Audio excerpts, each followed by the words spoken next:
Bom dia, and welcome to day 3, our final day of racing here at Aquabike's Grand Prix of Portugal, brought to you by the UIM-ABP and, of course, F1 H2O Racing, which is going to be landing here later on this week. Here we are on this final day of racing in beautiful Portimao. While a part of us can't wait for the excitement of seeing new champions crowned right here today, I can't help but say another part of us, as this whole crew, are also going to be pretty sad to say goodbye to this provincial and quintessential Portuguese town. By the way, Portimao has been host to so many ocean and riverbound events and yet never fails to lose its historical charm and modern convenience. And as we get ready to go, I want to give you the schedule and how we're going to be rolling today. Very similar to Friday and Saturday. Here's your schedule. We are starting out with moto number 3 for ski ladies this afternoon. Then we're going to be following up with the ski division GP1, then we're going to have the junior racing, then the Runabout GP1 and freestyle. But before we get to all the racing, let's take a look at beautiful, perfect Portimao.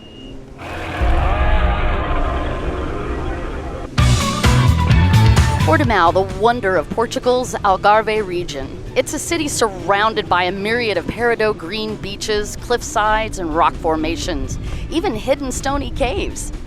It's a sporting city, attracting people from far and wide. History intermingles with the modern in the vibrant pastel-colored city center.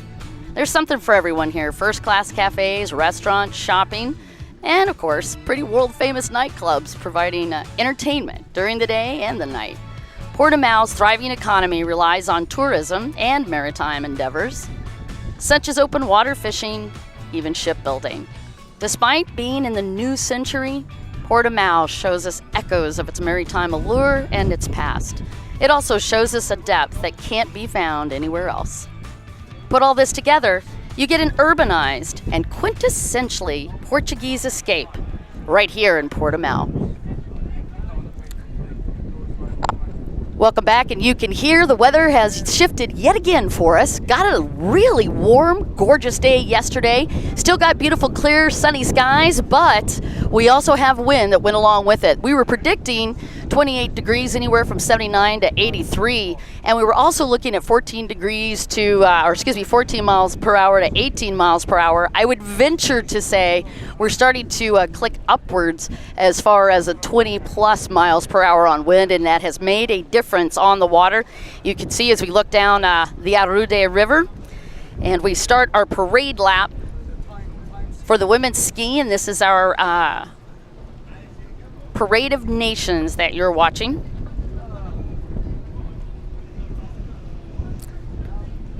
A way for us to honor our athletes of the different countries that have helped bring them out here. Here is your lineup for today. Eminelli Ortendal with 2 picture-perfect wins yesterday. Yasmin Epraus second, Estelle Perret in third, Jonna Borgstrom fourth, Molly Fern in fifth, Sophie Borgstrom sixth, Virginia Morales in seventh, Katrine Nilby in eighth. Second set here, Jessica Chavon from France, Kylie Elmers from New Zealand, Lisa Casson, Batalha, Joanna Grassa, Janina Johansson, and Alina Karnim, who will be replacing Krista Uzar as your substitute rider after Krista, with that tough training accident a couple of weeks ago, having her with a broken ankle. She's going to have to sit this one out. Hopefully she'll be back by China. Or as she said, I will be back by China. The ladies are going to be retiring the flags, and we're going to get ready to roll. Now, again, a bit of a recap for the ski division with the women's ski and with the men's ski and the junior ski. You are going to have 3 motos. This will be the 3rd moto that you'll be watching today. I'll give you the combination of the scores as we go through the different races. In Runabout GP1, however, we just had 1 moto. That was yesterday afternoon, and then we'll be having that second moto, the final moto for GP, Runabout GP, later this afternoon. Freestyle, of course, also with that final today. And then we will be bringing you the prize-giving ceremony later this evening live as well. So that is your lineup and a bit of the schedule for you. Let's do a recap as we take a look at what's been going on this last couple of days. Yasmin Epraus yesterday launched into another fast start after 2 very quick qualifiers on day number 1. That was an indication that this girl was going to be a force to be reckoned with this year. She promptly shut the door on the pack. However, Emanelli Ortendahl is not going to let a closed door on a start stop her. She got around her in that split section, proving that once again, she knows how to get her way back to the top of the pack. She's in the first with overall with 50 points thus far after those 2 motos. Yasmin grabbed a second in moto number 2, and she's in second overall with 42 points. Jonna Borgstrom has had an incredible weekend with a second and 4th place finish, giving her a total of 40 points and a 3rd overall thus far. And Estelle Perret cutting through the washing machine course yesterday with ease. She started in 6th place, went all the way up into 3rd in moto number 2, and that combined with her 5th in M1 gives her 36 points. Sophie Borgstrom is in 5th overall with 33 points. Molly Fern, last year's rookie, is in 6th with 30 points. That gives you just a little bit of a rundown of how we're set up. Again, 3 motos today. We're going to combine all of those points for the overall score, and they're not messing around. They've already got the ladies lined up. And you can see Emanelli Ortendahl on the pole position. And remember, we changed this start from the first moto. Yesterday, we moved from a right-hand start to a left. And we've done some minor modifications yet again this morning, but you'll see the top 5 women going to the green can or green buoy. And then from 6 to 15 will be taking the yellow, and they are off. Oh, it's already a push. Yasmin Prowse jumps into the lead and then spun out on the first turn. Able to recover. Fortunately, it didn't affect Emma, but that was pretty tight. Emanelli Ortendahl going to the green buoys. Jonna Borgstrom going to the outside. Going to be Emanelli Ortendahl with the whole shot. Jonna Borgstrom going to be coming from the inside. She's got a battle on her hands with Yasmin Prowse trying to sneak in and get that second place. Jonna Borgstrom goes wide. Yasmin Prowse is still on the push, trying to make that pass. Whole shot's going to go to Emanelli Ortendahl, boat number 98, but we've still got a battle for the second place slot. It is Jonna Borgstrom for second, Yasmin Prowse in third, Estelle Perret in fourth, Virginia Morales, or excuse me, Kylie Elmers in fifth, Molly Ferns in sixth, Katrine Nilby in seventh, looking like she was already looking at the top of her boat like something was up. That's how the start goes. Emanelli Ortendahl, 3 starts. Will she be able to turn that into 3 wins over the next 15 minutes?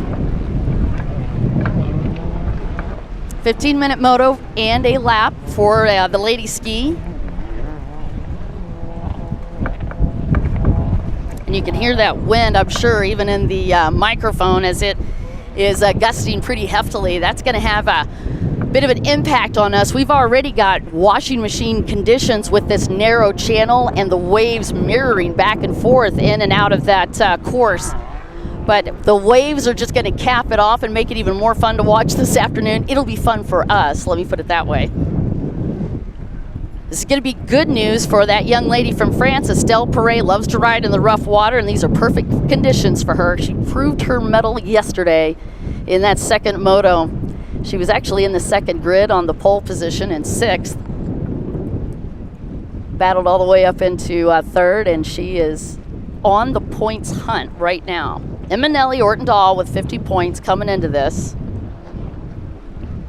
I want to mention we've had a point change system for 2019, and that is an advantage to the riders. We've actually spread the points out more throughout the positions. Last year, you were only getting points upwards of 15th place.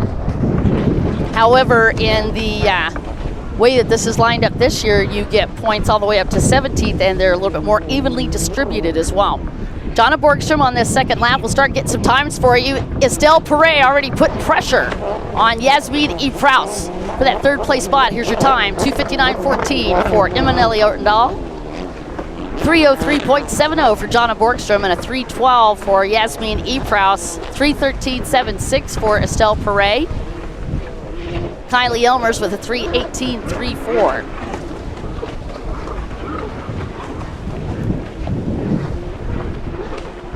And you are taking a look here at the young lady from France, a part of the Paris pack. And these guys have had a massive influence on racing on the UIM-ABP Aquabike World Championship Tour over the years. Talking about Jeremy Perret, of course, Michael Perret and Morgan. They tuned in yesterday to cheer their sister on. Papa Perret is here as well, and a couple of changes in the Perret pack. One of those changes, she was riding a bullet boat years past. She has switched over to the Kawasaki, and she's not had a whole lot of time on that boat, but she certainly got comfortable by moto number 2. Taking a look out, that is Yasmin E. Prouse on that big black boat with the bright yellow numbers on the side of it. That's a combination of her dad and her brother's race number. She is from Estonia, and she had glimmers of incredible talent last year. Nailed the podium, got 2 podiums last year, to include a win in one of the motos. And she certainly showed up in force. It was so much fun to watch her last night, and the rest of the ladies and competitors that we had in the slalom. The winner in slalom last night was Sophie Borgstrom, and she has had a great weekend as well. So Sophie Borgstrom taking the win for the first time ever in parallel slalom. Yasmin E. Prouse.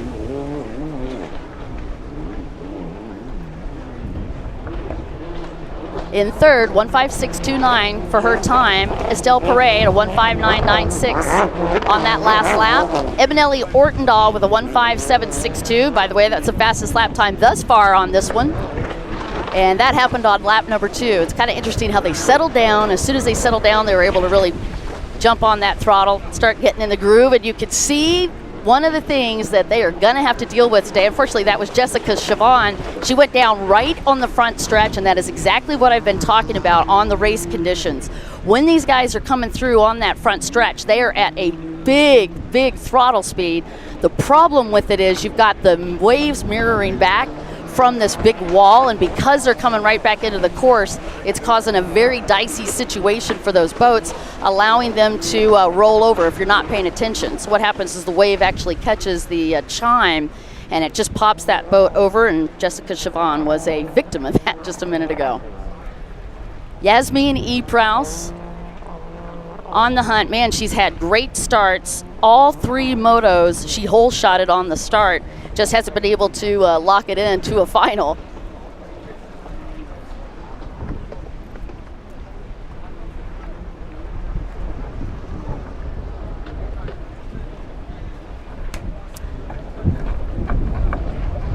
Opportunity there to take a look at some of the different angles these guys are going to be dealing with on the track. What you're looking at there is the final part of a pretty small backstretch. Then what they've got to do is you'll see that red and white buoy. It's a split buoy. And then they come in and they will take a double yellow and a double red. And then at that point, and Robbie Anderson giving us a long drone shot of that. Thank you, sir. At that point, they come in and they have an opportunity to pick a split, whether they're going to go to the green, which is the outside for today's setup, or the blue, which is on the inside. Eminelli Ortendahl leading 155.86. She just keeps getting faster on that Kawasaki. Now, you guys remember last couple of years she's been on a Pro Force boat, and that combination has been a big winner for her. She's a 2-time world champion on the Pro Force, but with that Kawasaki, the introduction of that has put a quandary in the Ortendahl camp. So she last year was trying to switch back and forth between the Pro Force and the Kawasaki, and that actually was giving her some challenges. She is currently on the Kawasaki boat. She does have the Pro Force as well. We'll see if she's going to switch over to that once they get that locked in, but she's liking the combination right now on the Kawasaki, and you can see she's getting faster and faster. By the way, she's won several of the international races last year on that boat. You're watching her ride now. Again, a 155.86, her fastest time. That happened on lap 3. Jonna Borgstrom second. Yasmin E. Prouse third, Estelle Perret fourth, and Molly Fern fifth. No change in the top 5 thus far. We are 8 and 8 minutes and 35 seconds into our final moto, and this is going to be the run for the gold.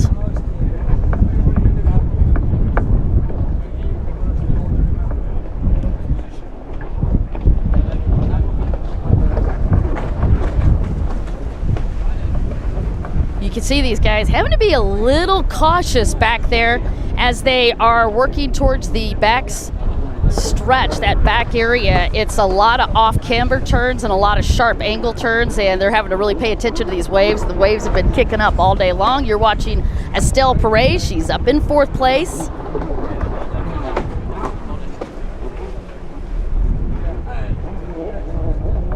Just checking her time. She's about 5 seconds off of Yasmin Eprause's time. And she has got plenty of room here to work and see if she can sneak that 3rd place away from Yasmin Eprause, young lady from Estonia. Great to have Estelle Perez back with us this year. She was unable to join us last year on the tour. You can see the very signature style that she has, and she's one of the few ladies I know that can do a full-on both feet off the back of that boat, digging her nose through a wave and managed to hold on to the boat. I have no idea how she did it. She did it again yesterday in what would have been a pretty big crash for most young ladies. She managed to hold on to that boat even though she super subbed it. And it was those kind of skills that allowed her to move up into 3rd place. Eminelli Ortendahl, 1:55.86, her current lap time, a 2:01.33. We're on lap number 4, 10:26 is our current time on the clock of our 15-minute plus 1 lap moto.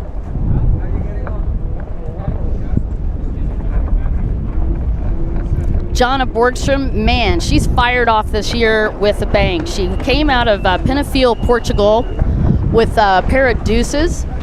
Ended up 2nd overall, came into this weekend, and she has been nothing but stellar. In Moto 1, Jana Borgström pulled off a 2nd place, and then in Moto number 2, she came in with a 4th, giving her a 3rd overall thus far. She's got 40 points, and she's only 2 points away from Yasmin Eprause to get her up in 2nd place. So she needs to stay where she is.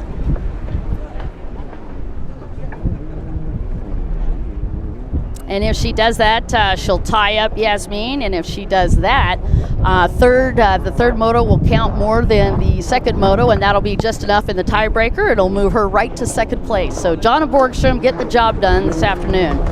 And I guarantee you Håkan Borgström is probably pacing along the seawall. I want to thank you so much for joining us if you're on the live feed.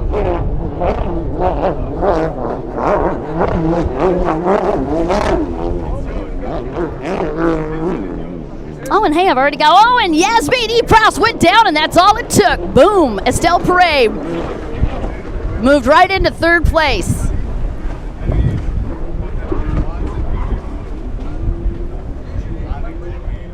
It just took one miscalculation, and that was exactly what Estelle had been waiting for.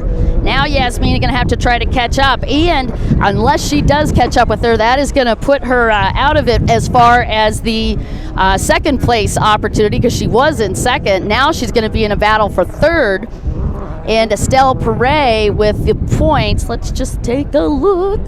Estelle's got 36. And 42, hold on, I'll do some math for you. Yeah, it's a 2. Oh, Q told me to chill out. It's way too early in the race. 12:51 is what we've got on the clock. Let me put it this way, that just got very interesting. By the way, I want to do a shout out for Steve Bushell. I noticed that he just jumped on and wanted to say hi to everybody and let us know that he was missing us and wanted to be on the tour, but unfortunately they had to cut back this year because James Bushell's getting married, but they will be right back next year. So again, shout out to the Bushell family. Meanwhile, coming through, you can see Estelle Perez in this traffic as she is working to get up to Jana Borgström.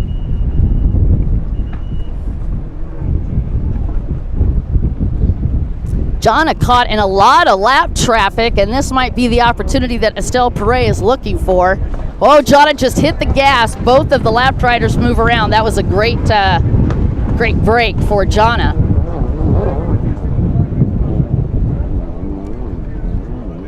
You guys can see that Estelle got hung up just a little bit. I don't think one of the riders realized that Estelle also was charging through there. She did move over. So now both those girls clear of the lap traffic. Again, your top three: Emanelli Ortendahl, Jonna Borgstrom, and Estelle Perret. Yasmin Eprow still in this, in fourth, and Molly Fern in fifth, Kylie Elmer sixth, Sophie Borgstrom seventh, Katrine Nilby in eighth.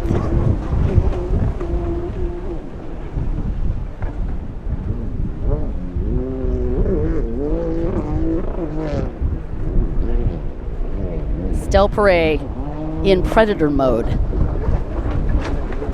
She is going to be moving over to the split section. Let's see what kind of strategies she comes up with, as Emanelli Ortendahl, unaware of all this drama behind her, she's just locked in and working the flow on that boat that she has been doing so well with, the Kawasaki. Meanwhile, Estelle's on the inside split, and Jonna Borgstrom has already come out of that outside.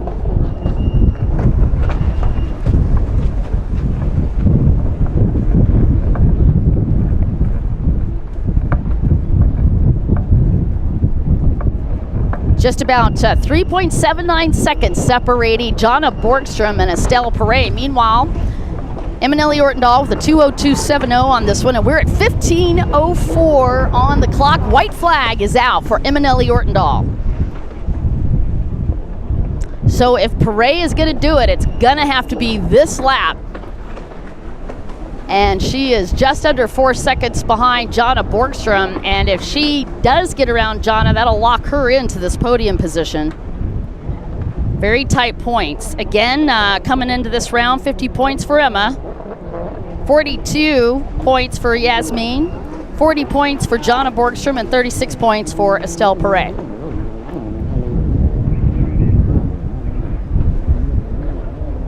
And you can see these two as they work their way through that series of very sharp 90-degree turns, this little mini backstretch, just enough to get you almost to full throttle, and then they got to reel it back in. They take two double doubles over there by the bridge, and then they go into the split section.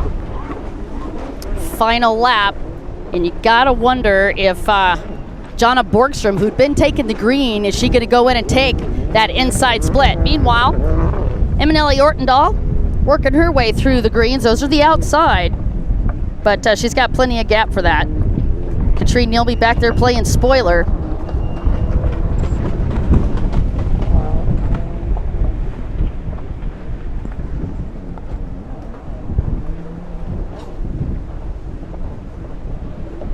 And Emma having to ride a pretty safe ride. You'll notice she kind of reeled it back in here. Look at how rough these waves are. She hits the front stretch. Playing that conservative and smart. Congratulations to Emanelli Ortendahl. She just nailed it and took the Grand Prix at Portugal, unofficially, of course. You'll get the official points noted. And, of course, Jonna Borgstrom taking second. Estelle Perret in third on moto number 3. It is going to be Yasmin Eprow for fourth.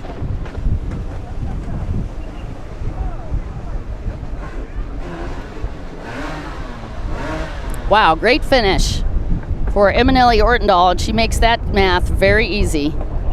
So unless anything crazy happens in TAC, that's going to be a heck of a kickstart for Emanelli Ortendahl for the 2019 season.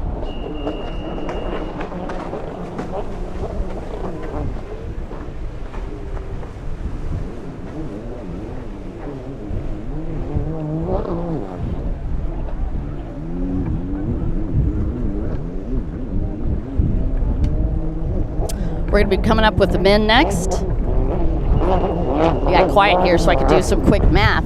We'll be right back after this short break.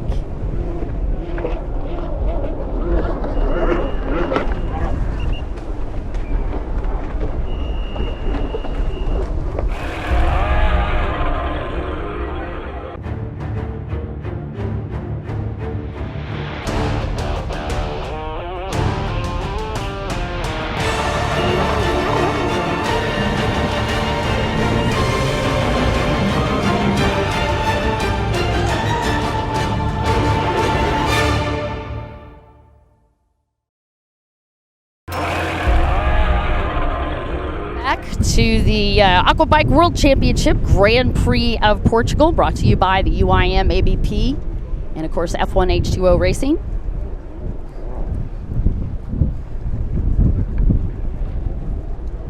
We're going to be going on to the entry list. We can show you our lineup in men's ski, and then I'll give you a recap of what's been happening.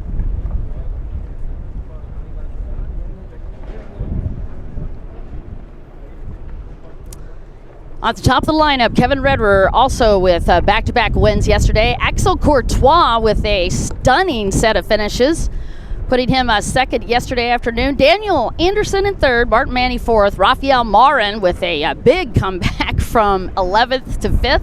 Steven Daliak also having to make the run from the back of the pack in that first grouping. He's actually going to be in the pole position on the second set of buoys, the yellow buoys. Andrew Keller in 7th and Stian Schvettlein in 8th. By the way, Stian, your winner last night in parallel slalom. Here's our next grouping.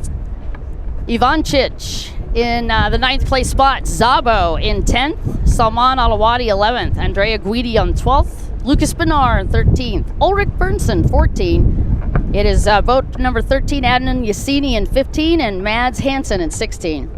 Still more riders. Carlos San Andres on boat number 96 and 17th. Gabor Szabo in 18th. Marcus Lukasker in 19th. Attila Derry 28th. That's your lineup. As we had talked about earlier, we have 3 different lanes for these guys, and we're going to be doing the parade lap right now. Let's talk about the countries that are going to be represented.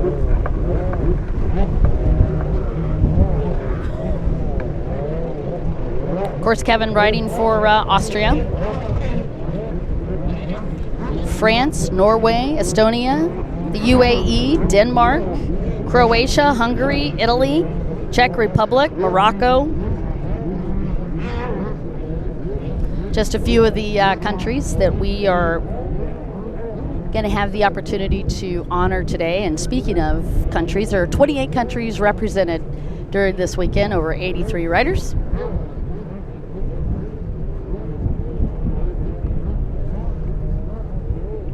And you got to see the bit of the different lanes there as we have changed that start grid from a right-hand turn to a left-hand turn, and that happened yesterday. A lot of people jumping on the live feed. It's great to have you guys. Jerry Wong, Oliver Lizeth, as he gets ready to watch Theodore. The juniors are going to be coming up next. Alec Enderly, hola. Benjamin Scharf, also Benjamin Francois is on. Jean-Baptiste Body joining us. Good to have you, sir. Cole Kramer here. Julian Osborne here. Crystal Botch. Joel Taylor, Mateus Peterson, Dustin Matzuris, great to have you. JJ Poirier, big hugs, good to have you, sir. Marcin Cinda here, shout out to Brazil. Also a shout out for Carlos Truda. Adapon Kunza, great to have you.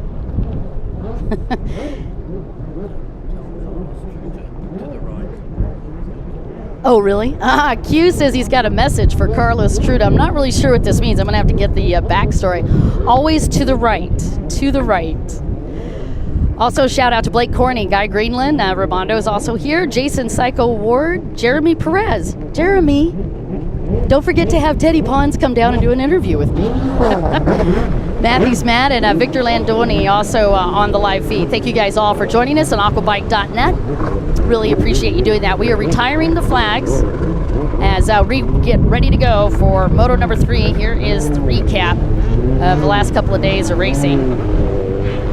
Start out with moto number 1. Kevin Redder taking that win, but in a surprise performance, Dan Anderson hit every one of the afterburners, nailed second place on that first moto. Gabor Szabo nailing third, and Lucas Benar up in 4th, Axel Courtois in 5th, Martin Manny 6th. Then in moto number 2, once again, Kevin Redder at the top of that grouping, and Axel Courtois moved into the vice chair position. Dan Anderson in 3rd, and Martin Manny, who has been doing really well.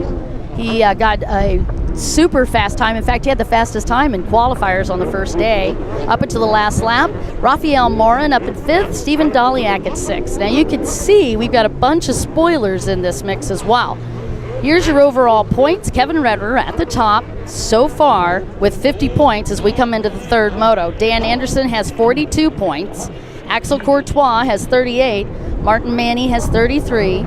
Anders Keller is in fifth with 28. And Stephen Daliak in sixth place with 26 points.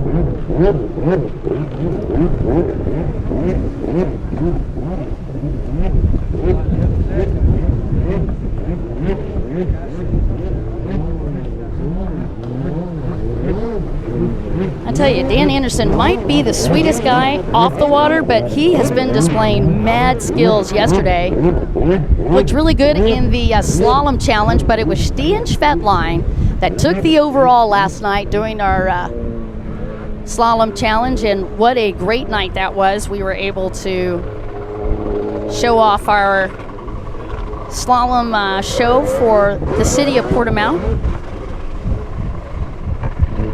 Very well received. We had a ton of fun.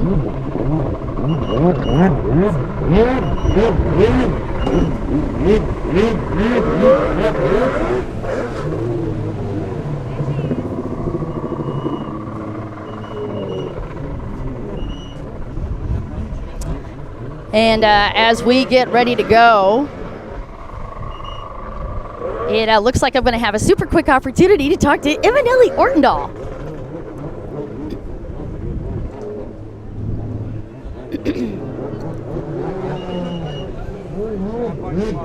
Actually, I tell you what, why don't we do the start so I can get these guys fired off, and then we'll get a chance to catch up with Emma. Actually, we got 2 seconds because they just turned them around. Emanelli, what an incredible weekend you have had, and I've got to just say, I'm curious about how the run was today. You know, it couldn't be more perfect, and I'm super happy for this Grand Prix win, the first of the season. This is just lining up how I want to continue whole season, so this was awesome. And I want to thank my whole team and my family and everyone that's supporting me for this, because, wow, this is a teamwork sport. I could just feel the energy off of you guys. Had a ton of fun last night. It was great to see you back out today, and right up to your winning tricks. We are so impressed with you. Thank you so much. Thank you, Congratulations. Dawn. Thank you. Love you, girl. All right, I'm going to focus on this as we get ready for that start. And they have already got them lined up. This is the men's ski, and they are letting them loose. Oh, nice start for Kevin Rederer. And you can actually see the way they had the drone footage, thanks to Robbie Anderson and the crew at Case Productions. Good shot of Rederer as he comes through, and he's already about 5, 6, 10 boats in the lead. Anderson in a battle for second. Martin Manny leaped out as well. Good shot. Martin Manny going to go to the inside split. It is Kevin Rederer to the outside, or green buoys.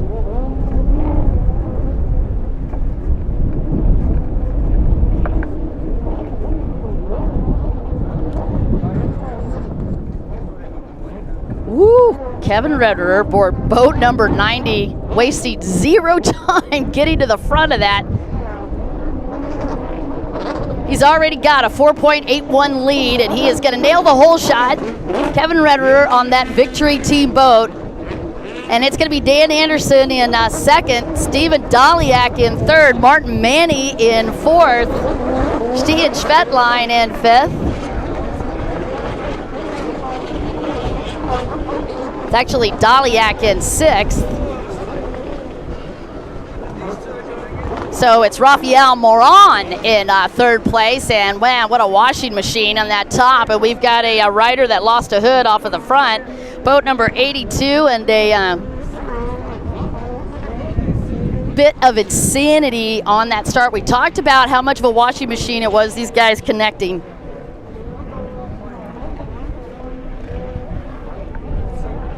'82, oh man, tough break. That was Marcus Lutzekert, and he's going to have to retire back to the docks and hopefully get another hood. But that hood that we had out there, that's gone. That's a donation. Kevin Rederer, 2 for Tuesday, and he is looking for a hat trick this weekend. Great start, 5-second lead, half a lap. Dan Anderson has been incredible to watch this year, and he's looking for another second place. He pulls this off and holds on to second. He's going to get a second overall, and that'll be his best finish on the UIM-ABP World Championship Tour, and a great start to our 2019 season. As Redder comes back around, let's pop the clocks here and see what his time is going to be. 2:45.84 for lap number 1. And as Dan comes through, you can see how much these guys are popping out of the water. 2:55.22. Moron is a 2:57.51. Martin Manny in 4th with a 3.0043. Stian Schvetline 5th with a 3:05.12. Daliak 6th with a 3:07. Axel Courtois in 7th place with a 3:12.01. Anders Keller with a 3:14. He's in 8th. And Barnabas Zabo, 9th place. Andrea Guidi, and that takes care of your top 10. On a stop for Salman Alawadi. I wonder if he's... now, here's why they would circle this area right in front. That would be if the race director, Marco Petrini, had indicated to him that he had a premature start, or if he had an infraction on the course. They will pull them back for 20 seconds.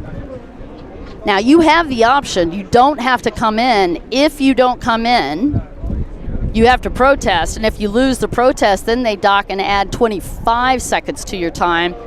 Generally, it's a smart move if you're pretty sure that you jumped that, to go ahead and come in and take the time penalty.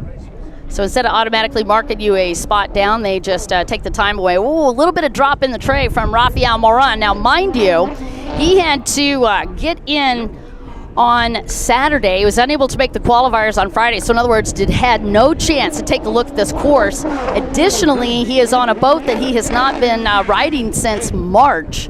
He's been on another boat that's been a lot shorter. It's actually a lighter boat, so he's had to make that compensation, and he also had to ride on a course that he had no opportunity to take a look at, and that's what the setup was for Moto number 1 yesterday. Ended up with a DNF, but came back in Moto number 2 with a 5th place finish, and now he's on the charge trying to run down Dan Anderson up in 3rd.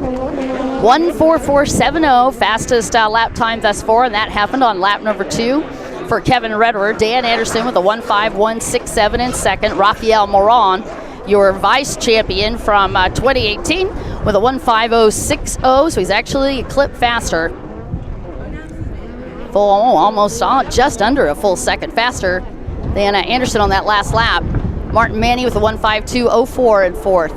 Then we're watching Moran and the duel with Dan Anderson. You saw Moran just drop down slightly into that tray, and again, still trying to get used to that different setup.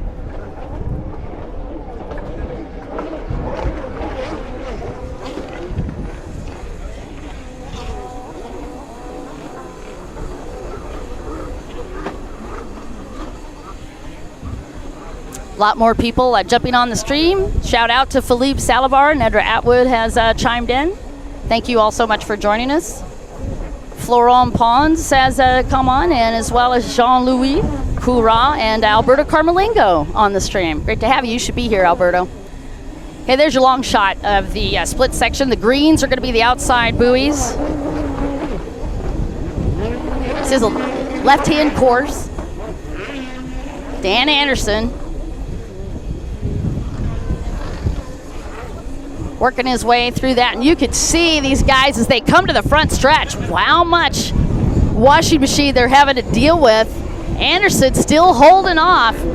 Rafael Moran, 1:51.67 was his fastest time. This last lap was a 1:52.25. Moran just a smidge off of it, half a second, 1:52.75 for Rafael Moran.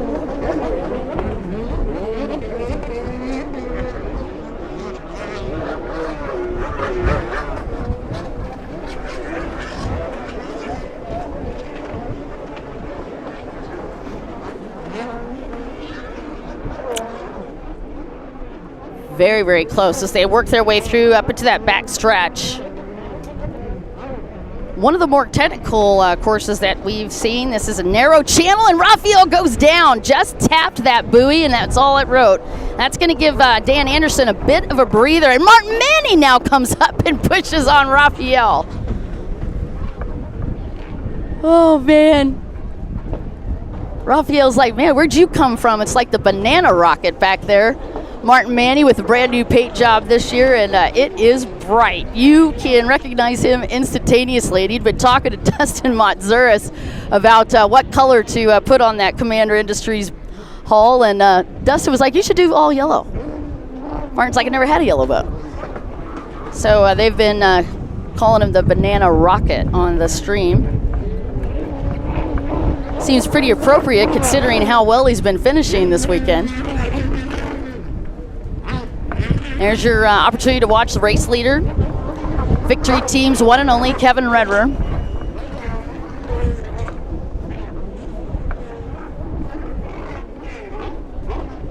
Two-time world champion.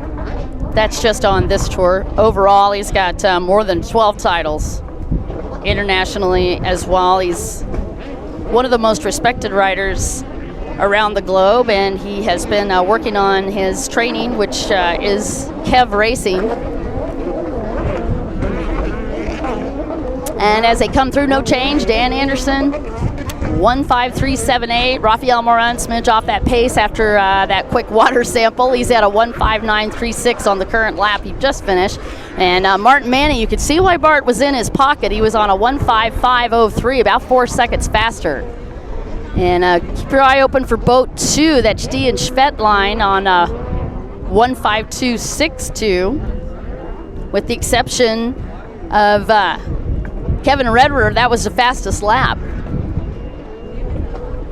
Stian Schvettlein also on brand new machines. He's got a Commander hull. And Chris Girillo from Go Fast Chris has actually been working on the boat. And Stian really liking that setup, but it's taken a little bit to get used to. He's had, I thought he had about 12 hours on that boat. He said, I've actually got about 3 hours on it at max.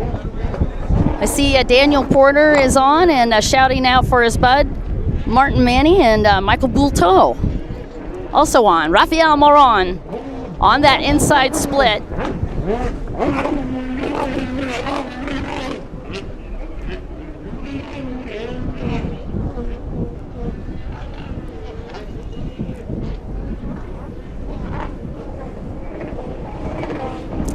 Lucas Benar, who had a great qualifying.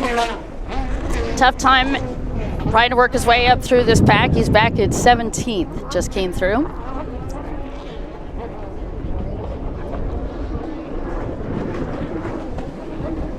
All right, Dan Anderson, still second.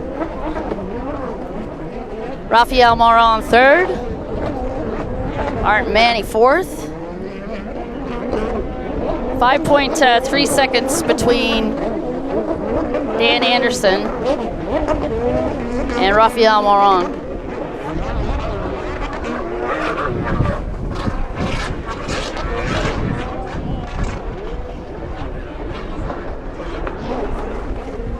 (144.70), still your fastest time on the track.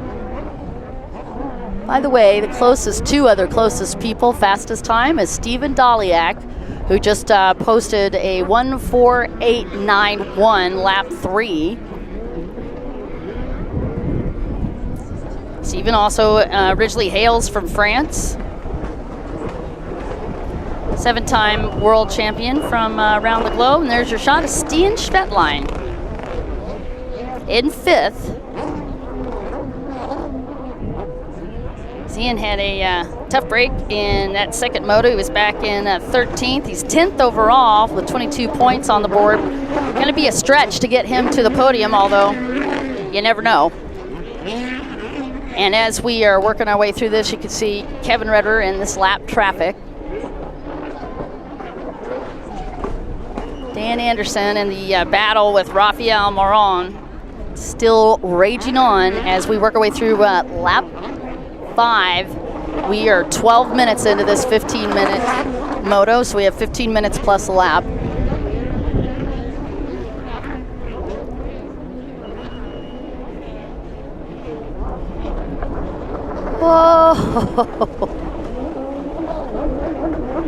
Oh, 26. Holding the line, that was Andrea Guido. And he was getting challenged by Bernson and also by Massini. That was Bernson. Unfortunately, it went high side.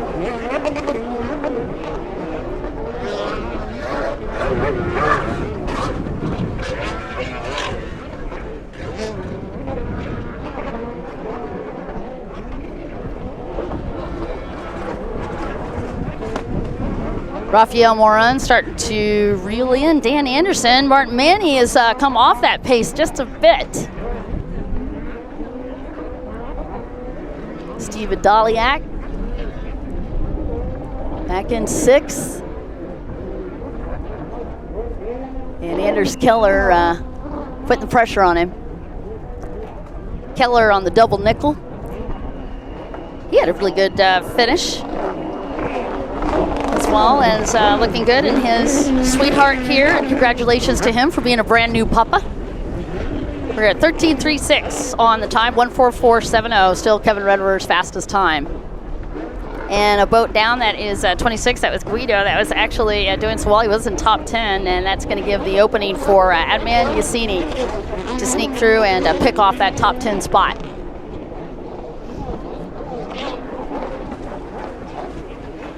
Lateral view of the track and your opportunity to see what those split looks like. It is very, very tight and a lot of 90-degree turns, and even the backstretch on that far side, very technical and a tricky run for these guys. Rederer, Anderson, Moran, and Manny, and Schvett line up in 5th, got around Daliak. And you can see the pounding. That's Martin Manny on the front stretch. See what I'm talking about with those waves. He is just getting schooled. Great rider. Time, by the way, on that last lap for Manny was a 1:55.59. His fastest was a 1:52.04. Top 3 times, or 3 fastest times thus far. Kevin Rederer with the fastest time on the track today. Daliak with the second fastest time, a 1:48.91 on his best lap. And Stian Schvettlein with the fourth fastest time, 1:5:05 time, 5:2, and Rafael Moran with the third fastest time of the day. So it was Rederer, and he is going to get the white flag, Kevin Rederer, on this lap. And based on his past runs here, at about another minute 52, we're going to be crowning our second Grand Prix racer of the afternoon, unofficially.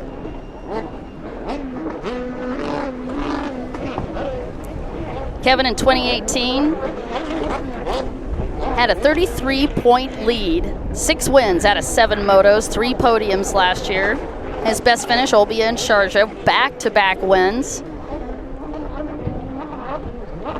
2017 was a bit of a different story. Second, 46-point lead over third. He had 4 wins out of 10 motos, 2 podiums. His best was Dubai with a win. By the way, he started out the year great. He took the win in Penafiel at the first stop at the European Championship just last week.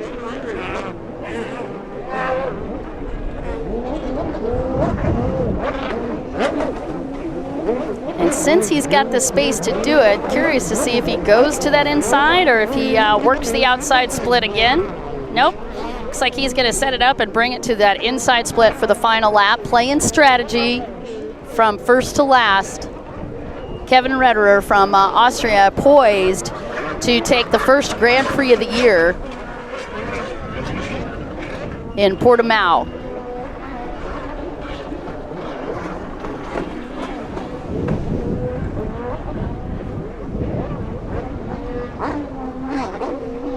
And as he drops down into the final part of that front stretch, he's going to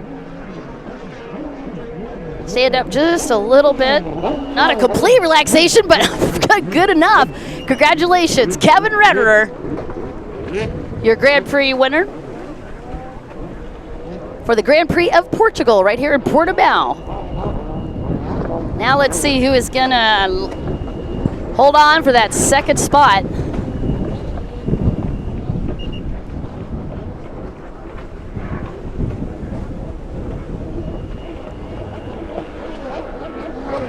And Anderson, oh my gosh. Anderson, amazing, amazing day. Norway is going to be going insane down there on the wall as Dan Anderson makes that final turn and hits the checkered buoys. Congratulations to boat number 88. Best finish on the UIM-ABP Aquabike World Championship Tour. And a big shout out for the rider from France. That's Raphael Moron taking third, Martin Manny for fourth.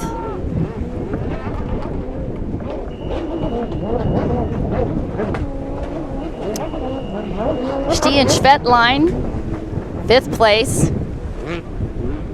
Steven Daliak, sixth. All right, well, that's a cinch then for your first and second spot, again, getting past tag. So Kevin Rederer will be at the top of the podium and Dan Anderson in second place. Now, the trick was we had Axel Courtois with a fantastic couple of finishes. He had a second place and a fourth place to get him up in third with 38 points, but he dropped back pretty far in moto number 3. Let's take a look here for Courtois. He's in 8th, and with Morin in 3rd, and Manny in 4th. Your podium could very well go to Martin Manny. Just checking right now for you. And actually, while I'm doing the math, tell you what, why don't we go to a short break? We'll be right back.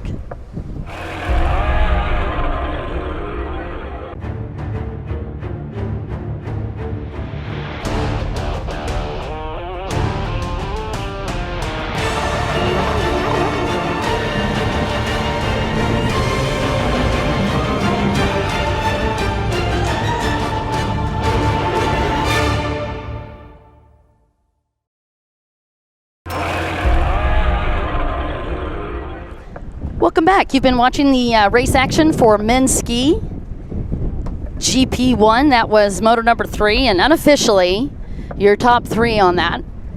Kevin Rederer with the win. Wait for it. Dan Anderson for second, who also, that was his best finish thus far, and yet we've got another one with his best finish thus far in Martin Manny. Will be joining him unofficially on that podium, boat number 53, and that would be his best finish so far. Congratulations to all of the riders in men's ski. All right, so vertically, they might be a little bit less than the men's ski, but as far as talent, I would say equal, if not more talent for these guys. We are going to be bringing the juniors out next.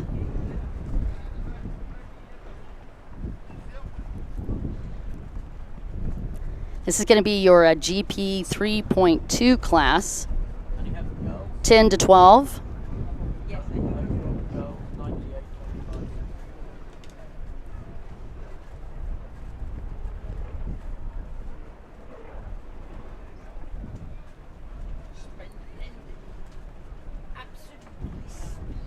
Beautiful view out over the River Arude. And you can see this very narrow channel that these guys have been racing in this weekend. Crazy conditions. Fun for us, though. Going to be watching the GP 3.2 coming at you.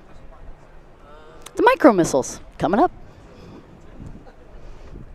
It's like all handle pole and helmet. That's our typical view from up in the media tower. That does not limit their talent, though. What is crazy about this, and you'll get a chance to take a look at a very talented young man. That's Andrew Hubert Laurie. And while I don't think he's quite made 5'2" yet, he certainly has impressed us big time. 2 big wins yesterday, and he too will be doing a parade lap along with the rest of his buddies. And Rashid Tayer, also very impressive racer. He had the whole shot yesterday after lap number 3. Andrew Hubert Laurie actually snuck around him to take over the win, giving back-to-back wins to the gentleman from Estonia on boat number 11. So he's got 50 points in second. Rashid Tayer with a second and third place finish respectively. And then Manuel Leite on boat number 20 from Portugal, a local product. He actually got a fourth place and a second place finish yesterday. In fact, let's bring up that entry list and we'll show all of the names of our young riders in the 10 to 12 category. And there they are. Andrew Hubert Laurie, Manuel Leite, second. Rashid Tayer, third. Martin Marquez, fourth. Martin Brito, fifth. And Frederick Franson in sixth. I do believe all of those will go to the first grid, even though there are 6 of them. We could check and see if that changes, but generally it's 1 through 5 and 6 through 15, but because of that grouping, they may put them all together. We'll find out if they're all going to go to the green buoy or not. By the way, they're doing the exact same track as the men's class are doing. And that is your parade lap that you're watching. Estonia represented, the UAE represented. And speaking of Austria, complete segue. How are you, sir? I'm very good. Yeah, I can imagine. Nice job. How'd you like the track today? The track was way better than yesterday because we got some company here with waves, and yeah, I made up for some great racing. I just enjoyed it up there. Kevin, you would be the only person I know that would leap into like 3 and 3.3 feet waves and say it was better than yesterday. So you're going to have to break that one down for me. You like the big water, I take it. Yeah, correct. You know, the big waters, the waves, it's taking everything. Like it makes the rider so much more important, and it also just creates a joy and fun in the rider, just because you're out there competing against yourself. There's no other competitor around you, because it's just so difficult to ride, and yeah, no, it makes up for a lot of fun. Now, I noticed you going to the outside buoys quite a bit today. That it just feel like you had more flow in there, or?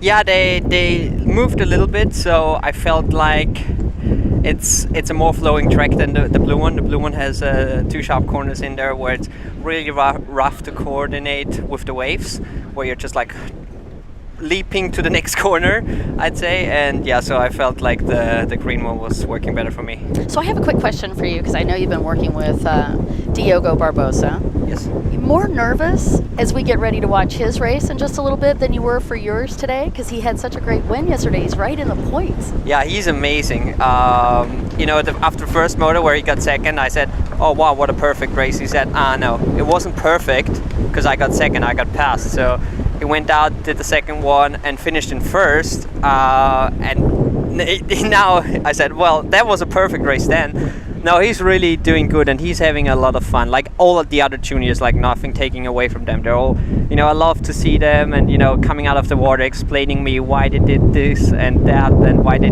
chose this option. There's so much, you know, fun and enjoyment there, and it's good to see. Yeah, you're not the only one captivated. The live stream lit up both days watching these guys, and of course now we get the privilege of catching them yet again today. Thank you so much for joining us. Congratulations, sir. I'll see you at the award ceremony in just a little bit this afternoon. Thank you, Dawn. You're welcome. All right, we'll be back as the wind tunnel continues coming up the Runabout. We have just retired the flags for our different nations as we had the opportunity to, again, honor the different countries that these riders come from. And then to also honor our riders.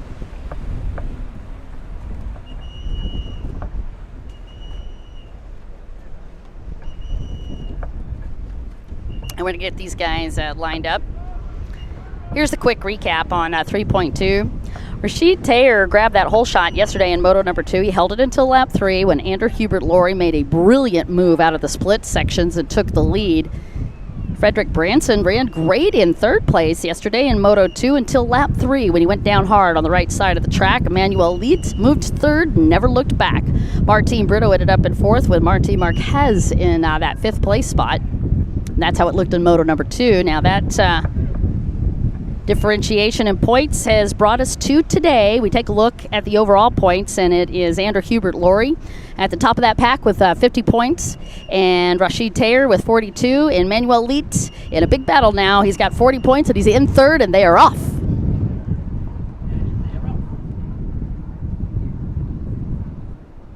And look, I don't want to say anything crazy here, but I got to tell you, it looks to me, even from up here, like some of the waves are taller than these guys.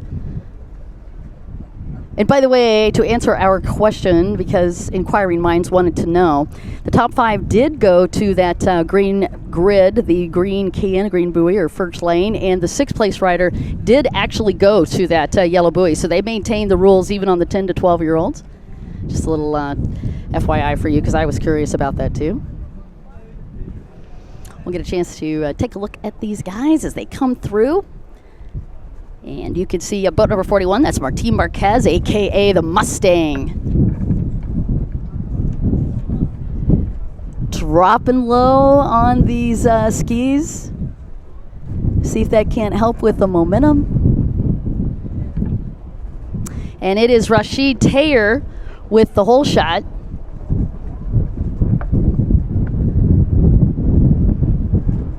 And the double aces of Andrew Hubert Laurie in second. So you've got the UAE and Estonia first and second. Manuel Lite on boat number 20 and third.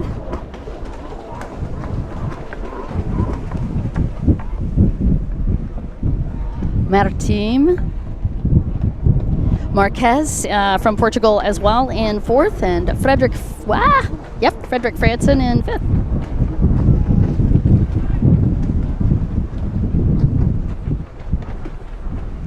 And boat number 8 in 6th is Martin Brito.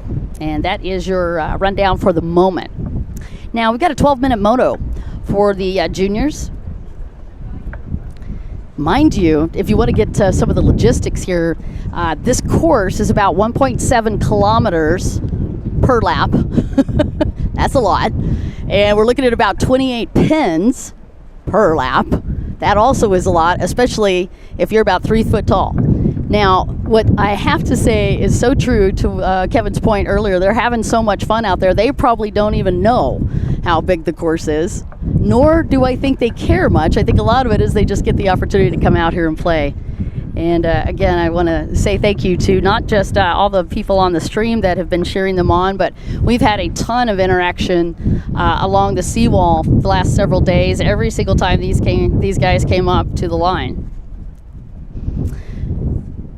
Aw, Lori, by the way, saying, "Go, Hubert, you are a star." Number 11, so proud to be your big sister. So, Andrew Hubert's big sister on the live stream. Seth Furman also joined. Preston Matsdorf, who was able to be out here with us last year. Ken Gallagher joining, and giving a shout out for Kevin, by the way. Aziz Rahman Vectory from Dubai, and he is cheering on Rashid Tayer.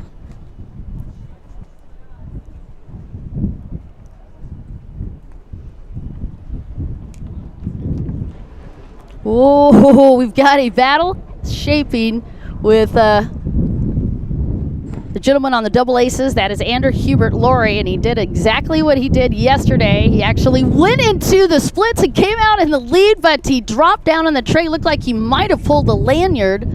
That boat stuttered just a bit, and that was enough to let Rashid Tayer grab the lead yet again. So we're not quite done with this battle.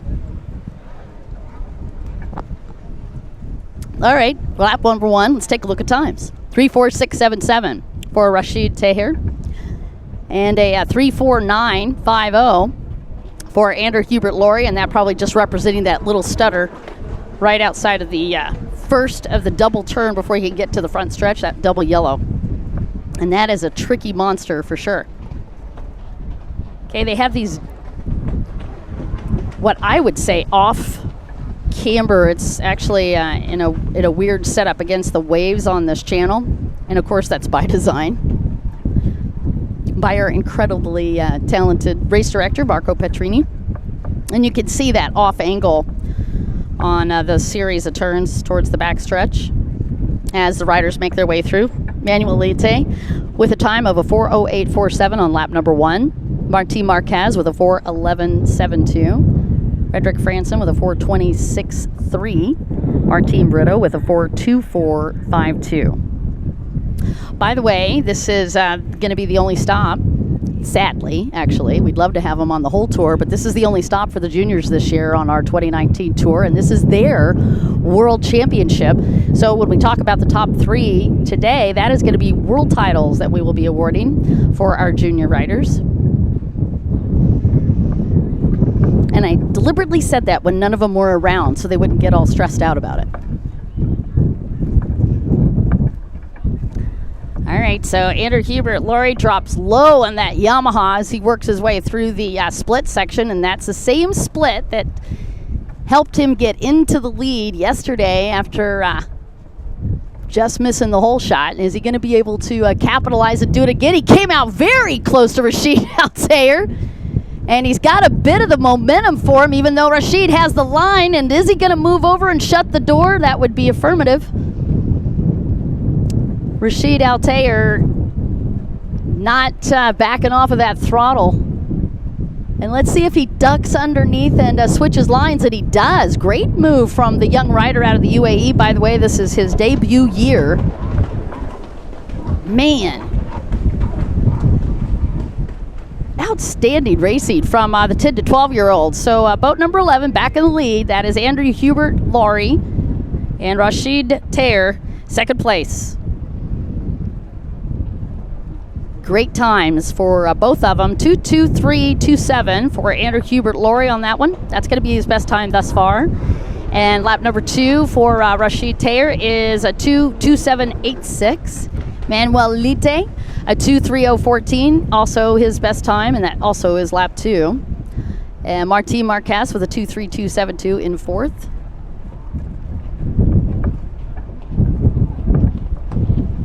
Frederick Franson up in fifth place, 2:39.28. Martin Brito with a 2:41.87. And you can hear the families cheering on all of the riders.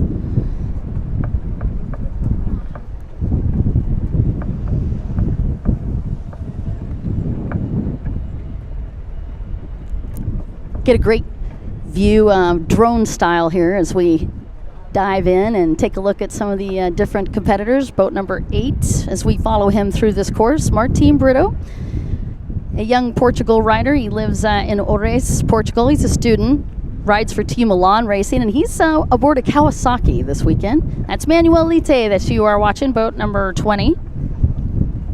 A lot of number 20s I've noticed in Portugal. He was your European Pinafeel champion on that first stop last weekend. Took the win with a 2:21. That was Manuel Lite's score. Manuel, by the way, rides for Team Moto Galos Barcelos. All right, and taking a shot down here of boat number 11 as we watch him. Again, your race leader and your current points leader. That is Andre Hubert.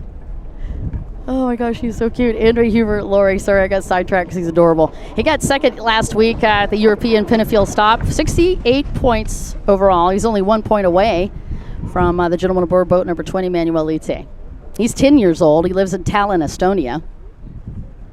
Loves ice hockey, naturally, I would imagine. Also Thai boxing, motocross, and singing. Actually, another one of the hobbies for Mr. Laurie. Rides for Team Speedline Racing. And look how low he drops into the trays, riding a Yamaha. And that brings back so many great memories for a lot of riders that were in the circuit in the early and mid-90s. That Yamaha Superjet was the boat to be on. And you can see that Anders Hubert is handling it perfectly. Ander actually has been switching legs, although right now he's got more of a surf setup. Both of those feet a little bit more towards the back of the boat. allowing him to maintain that hookup and also keep that nose elevated so he doesn't super sub. You're watching him as he works his way over on the backstretch. Big courses for these guys. Average laps 2:19 for Ander Hubert Laurie.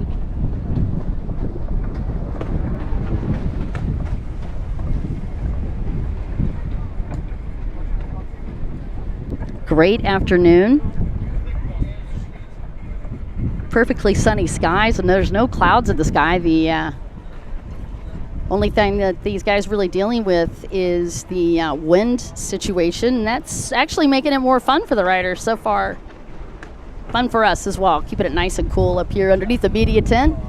And boat number 8, Martin Brito, as he comes through, he's having just a bit of a tough day, but he's doing really well. 2:41.871 is his fastest time. His current lap's at 3:01. We're at 10.5 minutes into this, so not too much longer. They're going to have probably one more lap, and they will get the white flag. So it's going to be 12 minutes plus one lap for these riders. And you're watching Frederick Franson. Man, he had a great day yesterday. He was running up in third. Unfortunately, he took a high-speed dismount right off of the front stretch. He wasn't the only one. A lot of the GP ski riders were doing that as well in the men's division. It was just a really tricky area of the track, but it bounced Franson right off of that boat. He had to do a little bit of makeup swim, but he managed to get back in the hunt. Frederick, by the way, out of Denmark, and he got a 5th last weekend. All right, there's Laurie. And he is dropping into the second double of a double-double into the front stretch. Ooh, just subbed it a little bit. Nice save. Just skimmed that nose, and he made the adjustment very, very quickly. And you can see he's staying quite low to that boat. And it's a smart move, and he's keeping the handlebar almost on the hood of that boat, just trying to help with the stability on it. Let's check his time. Good one for him. 2:19.34. And that's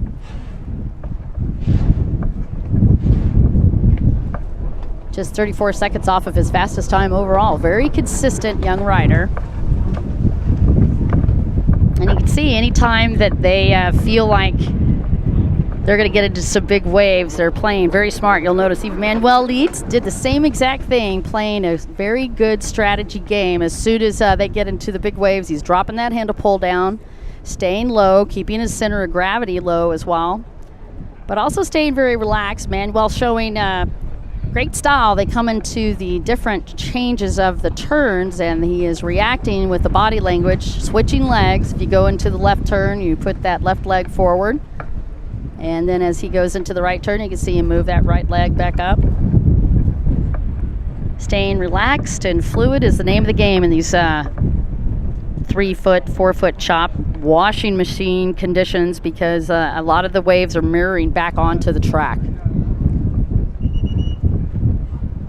And Ander Hubert Laurie and lap traffic as he gets ready to get the white flag. It's going to be final lap for him. We have 13 minutes on the clock as he comes to the front stretch.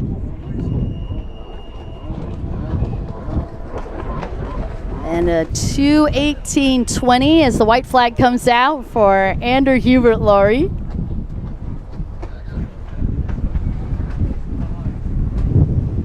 And it's hard to tell, but I have a suspicion that his parents are more nervous than he is right now.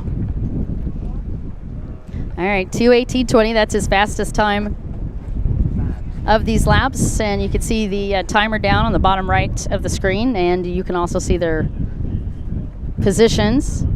The young rider from Estonia, if he finishes this out in the same position, that'll be 3 moto wins for him to give him an automatic Grand Prix finish and a world title.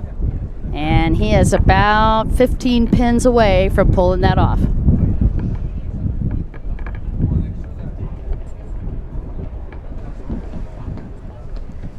I'll do a quick shout out for Chris Girillo from Go Fast. Thanks so much for joining us. Stieg Vetline did great today. Got a 5th in moto number 3, and Sam Johansson also joining. Sam, congratulations, by the way, on your finish yesterday and also your incredible job in the slalom last night. Bill Beer is also joining us on the live stream. All right, Rashid Tayer has come in with a 2:3:870 on that lap. His fastest lap time was a 2:27:86.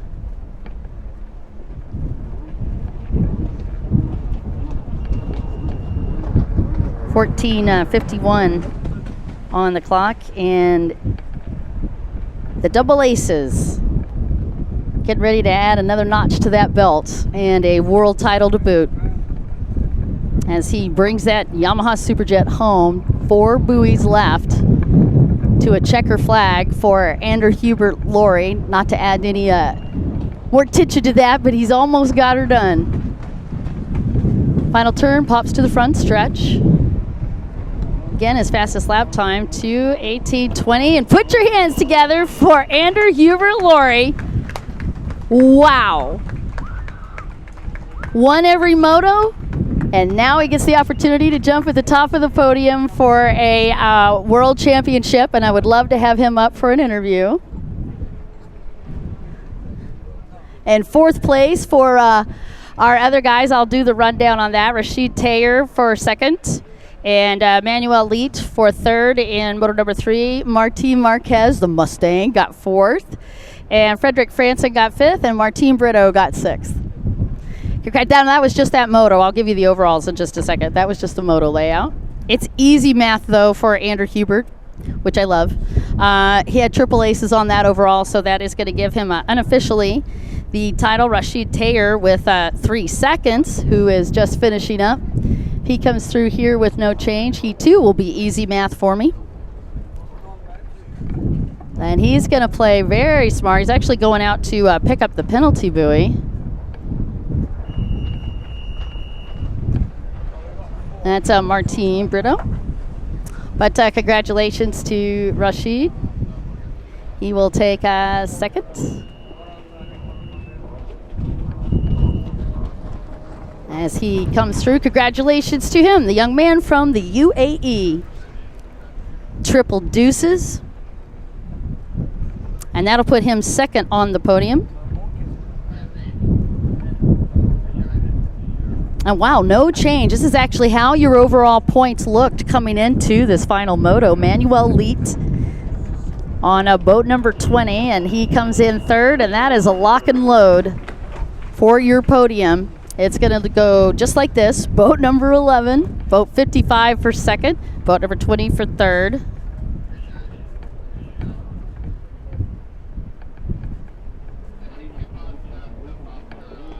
Andrew Hubert Laurie, Rashid Tayer, Manuel Leite. 4th place is going to be Martin Marquez, the Mustang. Martin Brito, unofficially for 5th, and Frederick Franson, unofficially for 6th. We'll be right back after this short break, and we are going to go a little bit taller and way faster.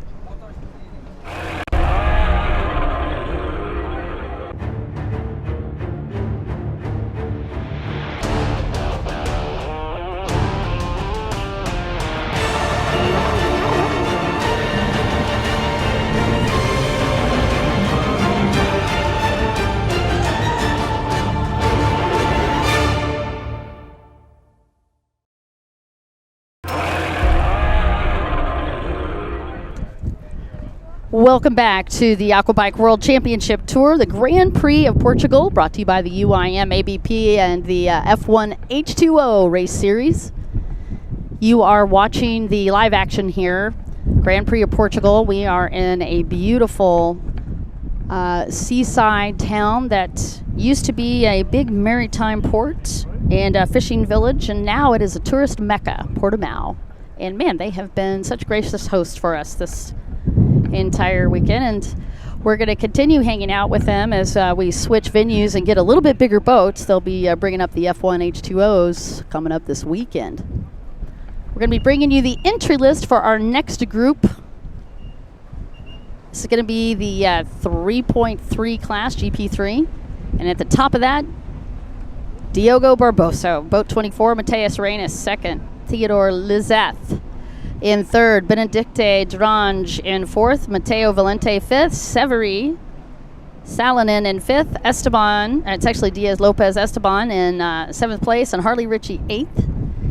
Luisa Bejas in 9, Jao Inverno in 10th, Luna Garcia in 11th, and Diogo Faria. Rounding out that field, 12 riders in the GP 3.3 class, all the juniors. And they too will be doing a 12-minute plus 1 lap moto. And right now we are on the parade lap, Parade of Nations. And out there representing the different countries, Portugal, of course, Norway, Estonia, Finland, Spain. Another big group of countries that we get the opportunity to honor. And they too, just like the 10 and 12-year-olds that we just got the opportunity to watch, they too are going to be going for a world title in this final moto. And you can see all of the local riders from Portugal. Diogo, Mateo Valente, Luisa Beja, Jao Inverno, Luna Garcia, and Diogo Faria, all from Portugal. And this wind continues to pick up velocity as we work our way through. It's going to make it very entertaining for the freestyle division. You can see the course marshals out in front. Very blessed to have these guys be a part of our crew. Of course, the course marshal's there for multiple reasons. One of those is to double check on any infractions, to include anticipated starts or jump starts. They also help manage missed buoys. One of their big ones is big responsibilities is to be sure and take care of the riders on the track. If any of the riders get disconnected from the boats, they are there very, very quickly to get them back on. Or if their boats are breaking down, they also get back to the riders and get them a tow hook and get them back into the docks. They take care of them. We're going to retire the flag, starting with Diogo Barbosa as they get ready to go for our final moto and our opportunity to crown some more world champions in this junior division. Again, you're watching 13 to 15. And the way the starting grid's going to work, 1 through 5. So Diogo, Theodore, Mateus, Benedicte, and Severi all will be on that first grid or that first lane. And then 6 through 15 will be going towards the yellow buoys or the second lane.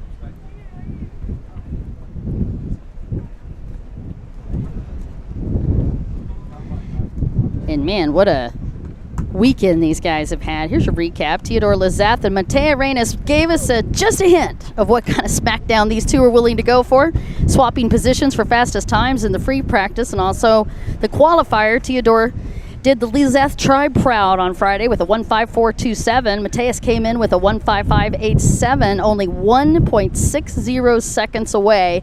That just gave us a big heads up on just how fast these riders were. But when it came to the motos, a new number popped on the board, and that was Diogo Barbosa, who rode like a pro yesterday. Both motos with a second place Moto 1 and a hard-earned win in Moto number 2, despite repeated challenges from both Theodore Lizeth and Mateus Reynes. And man, you got to do a shout out for this young lady who her older brother, pretty darn famous, that is Mad Drange, and the young lady I'm talking about is boat number 10, and that has been Benedicte Drange, and she also has been right in the hunt. And I have got to say, watch this live feed for the junior riders. They are incredibly talented.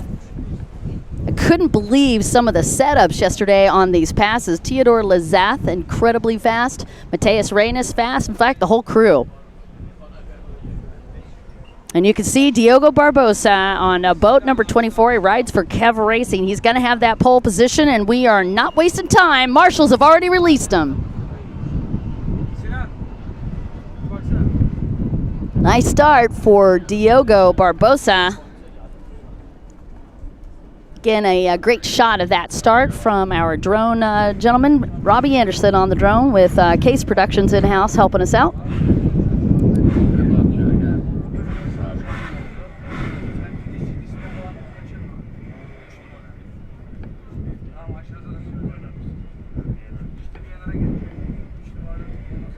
And Theodore Lizeth right in that mix. He's going to the inside.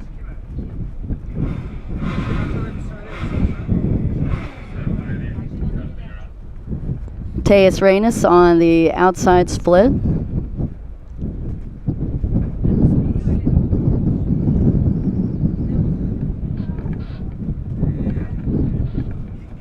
His vote number 45 actually was trying to get that number. And 45 is Matteo Valente. Matteo Valente setting up, be right in this mix. It is going to be Theodore Lizeth with a hole shot, followed by Matteo Valente, second place. Matteo Reynes in third, and Miss Benedicte Drange in fourth. Diogo Barbosa in fifth.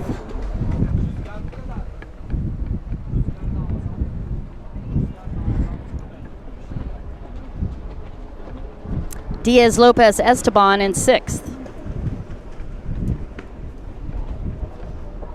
So the whole shot goes to boat number 3, Theodore Lizeth, who generally, when you look at the Lizeth family, they have a series of numbers that they really like to run. It's either 333 or 332. Typically, they love to run the 3 number, but the way the UIM works is you are allowed 2 numbers on the side of the boat. And so they were going to go for 32 or 33, I think, but Matteo Reynes also has a very similar number. He likes to run 328. And he'd already grabbed 32, so Theodore Lizeth is going to be working boat number 3 today. And 115, that actually looks like might be Harley Ritchie. And we are actually registering him as 15 on the track.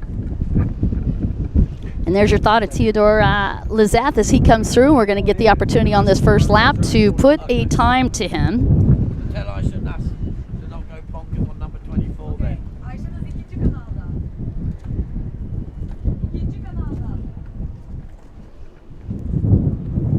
Theodore Lizeth, boat number 3.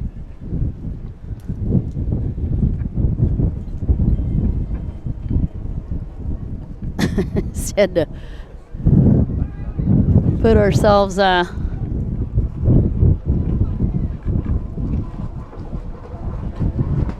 back in as we got a time. 3:13.72 is your first lap time for Lizeth. And as Matteo Valente comes through, 3:23.48. Matteo Reynes a 3:24.89. And Drange a 3:26.42. And Diogo with a 3:33.39. Diaz Lopez with a 3:35.78. Silveri Salonon with a 3:38.87, and that puts him in 7th.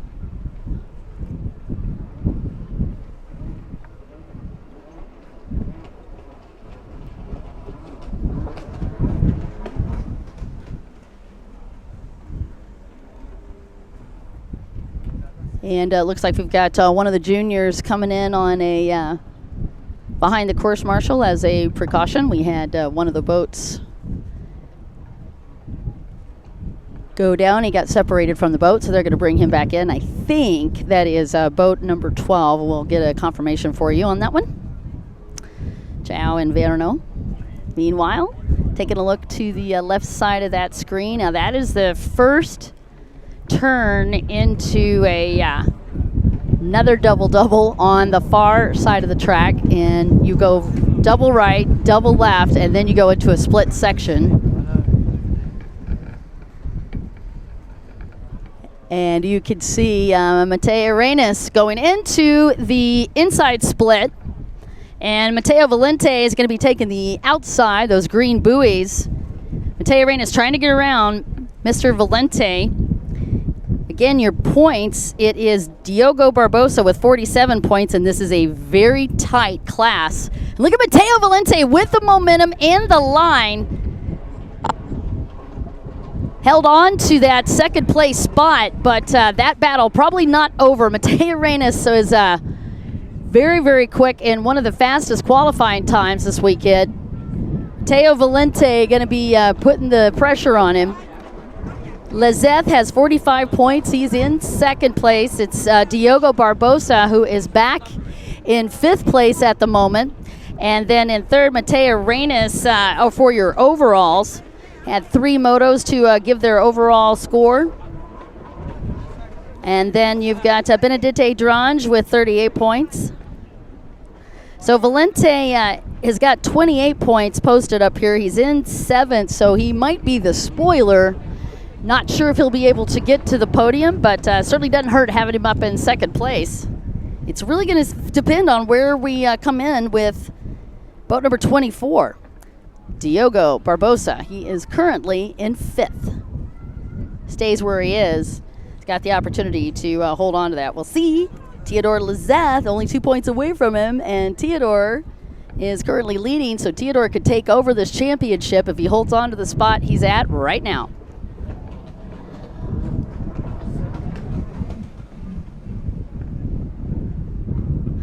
And looks like they are towing in boat number 12.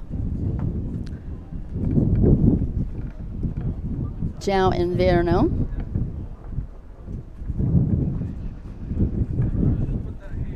Oh, and another rider taking a high-speed exit off of that turn. That is a really tough turn. It is the first of that doubles that you've got to get through to get to the front stretch. And it is a part of that washing machine setup that we have been having the last 3 days. And it was boat number 15 that got caught in that one. Harley Ritchie, they've already got him back to the boat.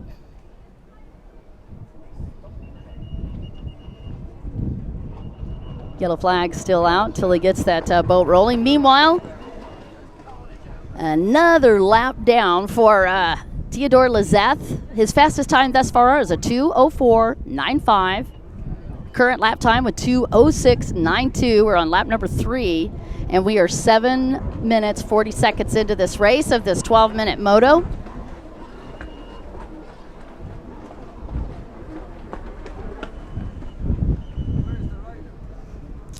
And Mateo Reyes snacking around into that far right-hand side of the track. It's about 4 points off. The gentleman that got the tow in earlier from the course marshal, that was actually João Inverno. He came in early, and they are still holding on to his boat out there. But they brought that young rider in just to get him checked out.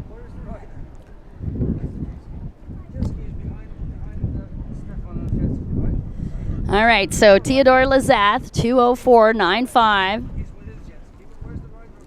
Okay, so the rider on for that ski is actually already in. Course marshal already brought him in, so we're getting some questions about that ski that's just out there all alone. That's J.O. He went in earlier to get checked out. Again, boat number 15 also going to have to get an Uber lift in, an Uber UIM lift. And there's your shot of Benedicte Drange, boat number 10. She is in third place. Snuck around Valente. Rayan is also getting around Valente.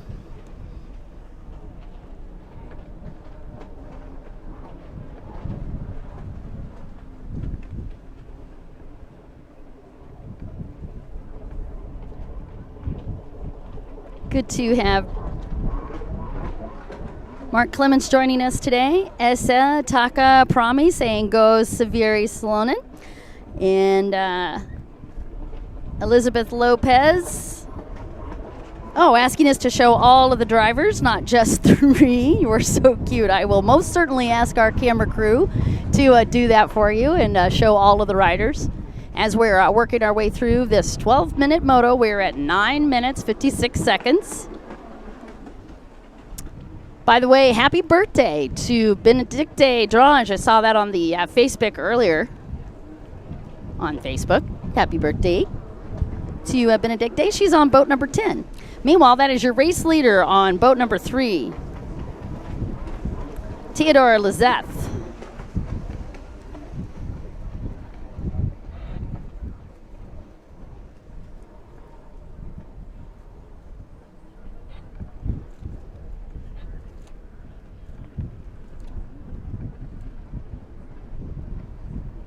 And as we get another shot of Benedicte, let's chat her up just a little bit. Yesterday, she had in that first moto a 4th place finish. And when I got a chance to catch up with her, it was so much fun to talk with her. She actually had planned that. She had watched one of the other riders who had, she thought, possibly jumped the start. So she just hung back and rode smart, ended up with that 3rd place finish. Great run for her. She's also aboard a Yamaha Superjet.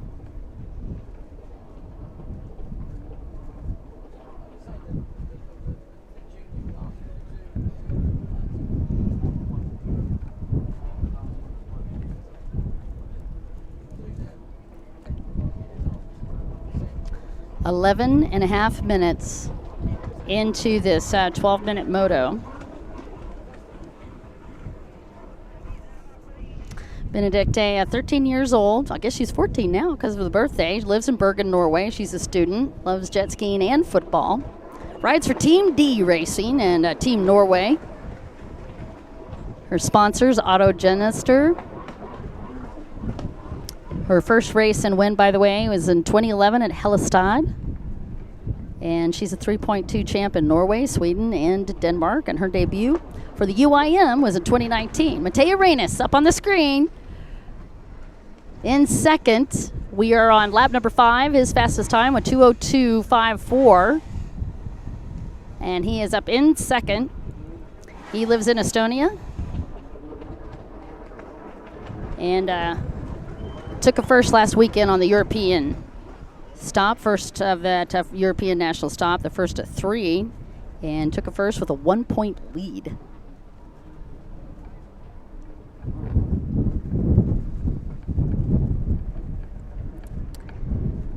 Third internationally in 2016. He also rides a Yamaha Superjet. He's got his own YouTube channel.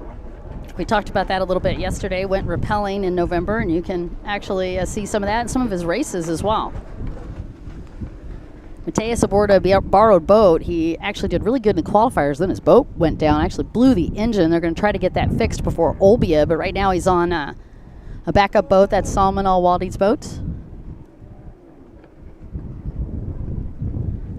And he drops that handle pole very low going into the outside split. You're watching him move his way through those green buoys. That's our outside. His last lap time, 2:03.61. He's in second place on the track. And we have the white flag coming up for Theodore Lizeth. And they've already got 13 and a half minutes on this moto. They're going to be very close to 15 minutes before all this is said and done. So white flag for Theodore.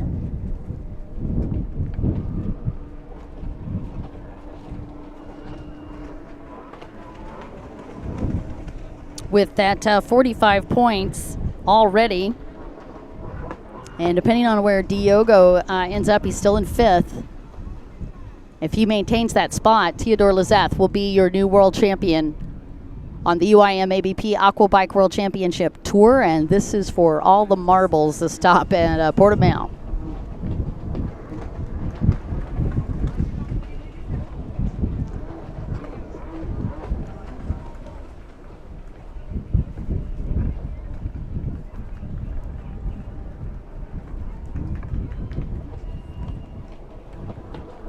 And you can hear everyone clapping for all of these racers as they come through.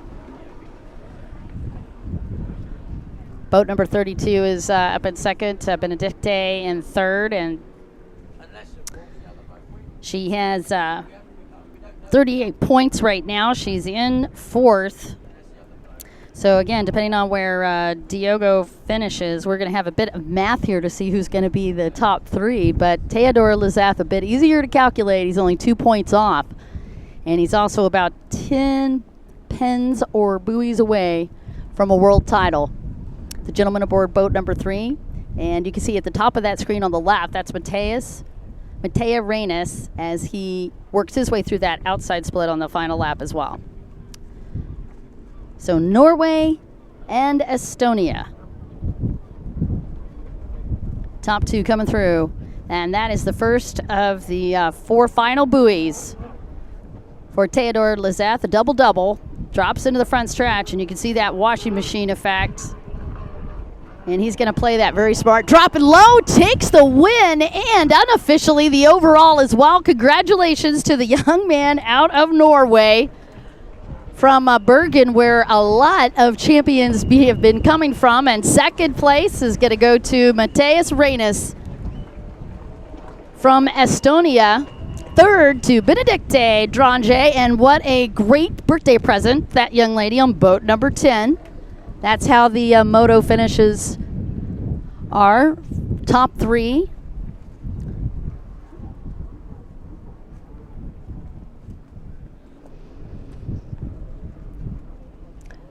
And just looking out over the screen, and you can see our next rider coming through, and that is going to be Matteo Valente on boat number 44. Excuse me, boat number 45, thank you. And he is going to be 4th. I got a little excited there with the 4s. And it's going to be Diogo Barbosa in 5th. All right.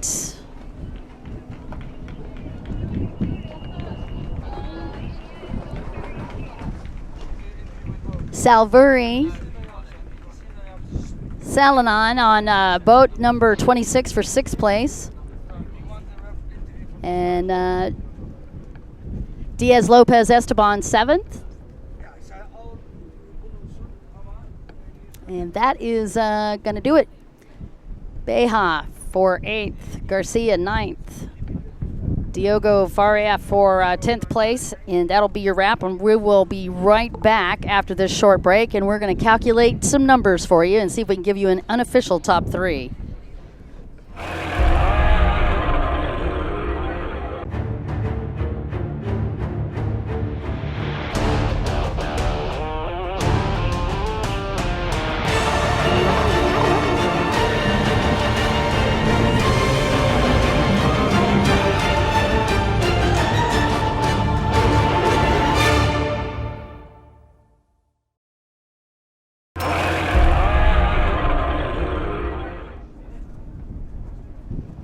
All right, welcome back to the Aquabike World Championship Tour, brought to you by the UIM-ABP and the F1 H2O series. I want to say a special thanks to all of our crew for, as usual, bringing a top-notch event to Portugal this weekend. And unofficially, your top 3 in 13 to 15 looks like this. Theodore Lizeth, your new world champion, unofficially. And boat number 24, Diogo Barbosa in 2nd, and Mateus Reines 3rd. That, again, is unofficial, but it looks like going to be Norway at the top of that podium. Portugal 2nd, and Estonia 3rd. And we are bringing out a wee bit more horsepower now as we get ready for the second moto in Runabout GP1.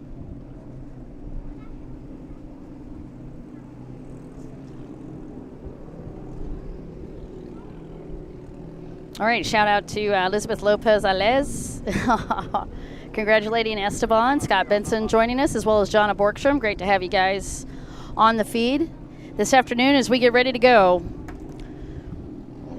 on the Runabout GP1 class. And man, this thing was a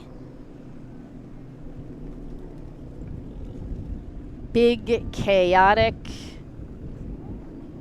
showdown yesterday afternoon. First time we got to watch these guys in action for Moto 1, and that was our second stream of the day. And it was insanity. I'll give you that recap in just a minute. We're getting ready for the Parade of Nations and the opportunity to honor the riders. There's 23 runabouts out on the track as we get them organized and ready to go for our parade lap. Get a chance there to look at our defending world champion, Jeremy Perez.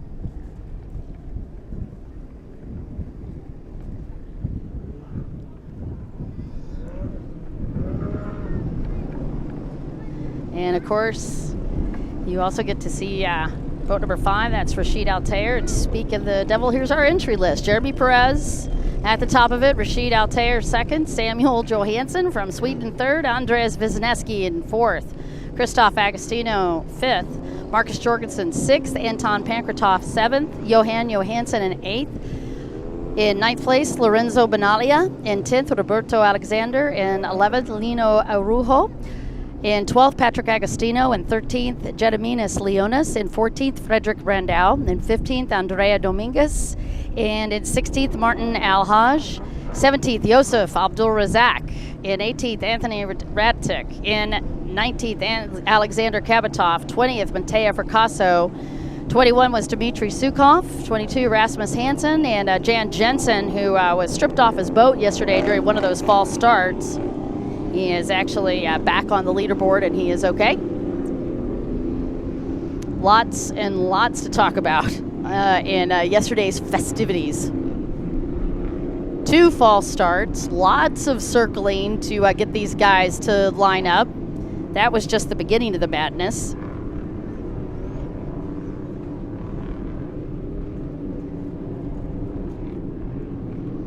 And you can see these guys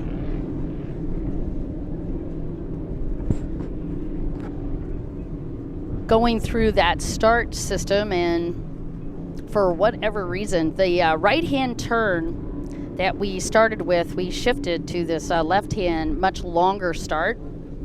And actually, all of the other classes did really great with this start grid, and the runabouts liked it too, but for whatever reason, we just could not get them to start correctly. So we went through several of them, finally got it all straightened out.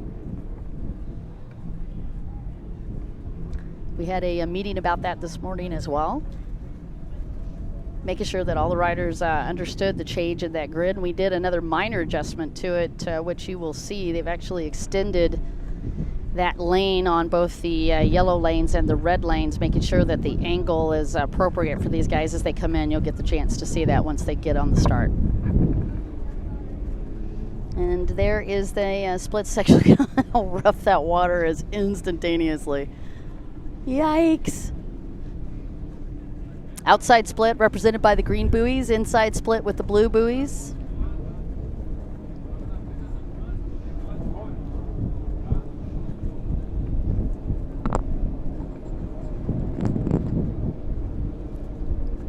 Now the start list, entry list that you saw on the screen a moment ago is representing how these guys finished in Moto 1 yesterday. And you can see at the top of that, of course, Jeremy Perez, followed by Rashid Altair. Jeremy Perez was 3rd off the start with Yosef 2nd and Rashid Altair smoking the whole shot.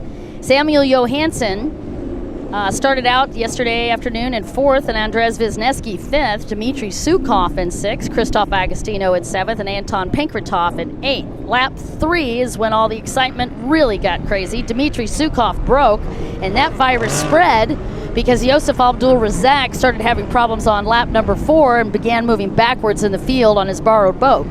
By lap 3, Marcus Jorgensen, on the other hand, had kicked it into high gear, and he started moving from 12th all the way up into 7th in a great charge. Rashid Altair yesterday dominated this race with a whole shot and held that lead up to lap number 13 when Perez made his move and took over the lead. Jeremy takes the win from yesterday. Rashid Altair in 2nd, Samuel Johansson 3rd, Andres Wisniewski ended up in 4th, and Christoph Agostino in 5th. That is your setup as we get ready to go in the Royal Rumble of the afternoon. This is GP Runabout. Boom, baby. All right, let's see if we all went to class and understood how the start works today. Pretty sure they will.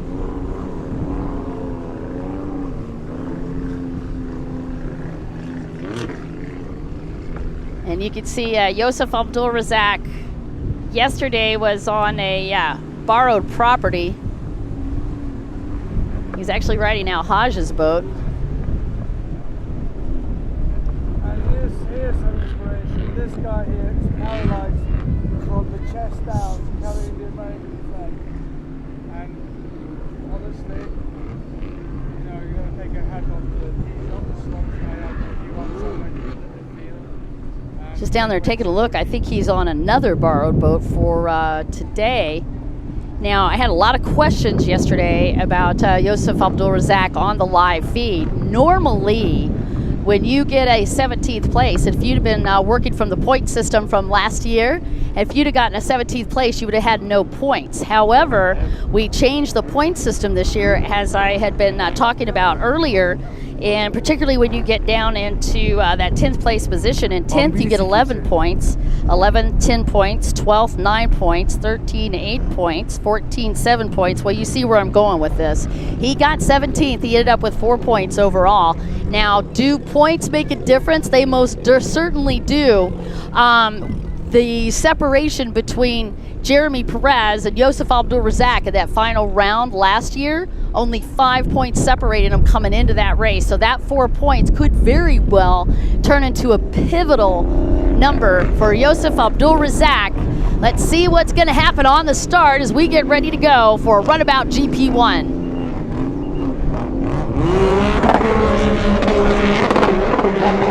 And they're off. Jeremy Perez popped up just slightly out of the water, and that might cost him the whole shot. Let's see what happens as they go to this first turn.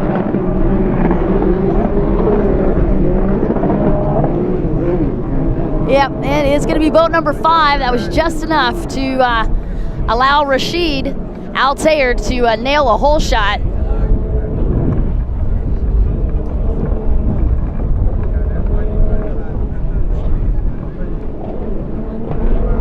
So right now, boat number 5 looks like a repeat from yesterday. It's Jeremy Perez in second. Christoph Agostino in third. And as they come to the front stretch, no change. Rashid Altair with a hole shot. Jeremy Perez second. Oh, look at this. Samuel Johansson just nailed it for third. Christoph Agostino in fourth. Andres Wisniewski in fifth. Anton Pankratov in sixth. Roberto Alexander in seventh.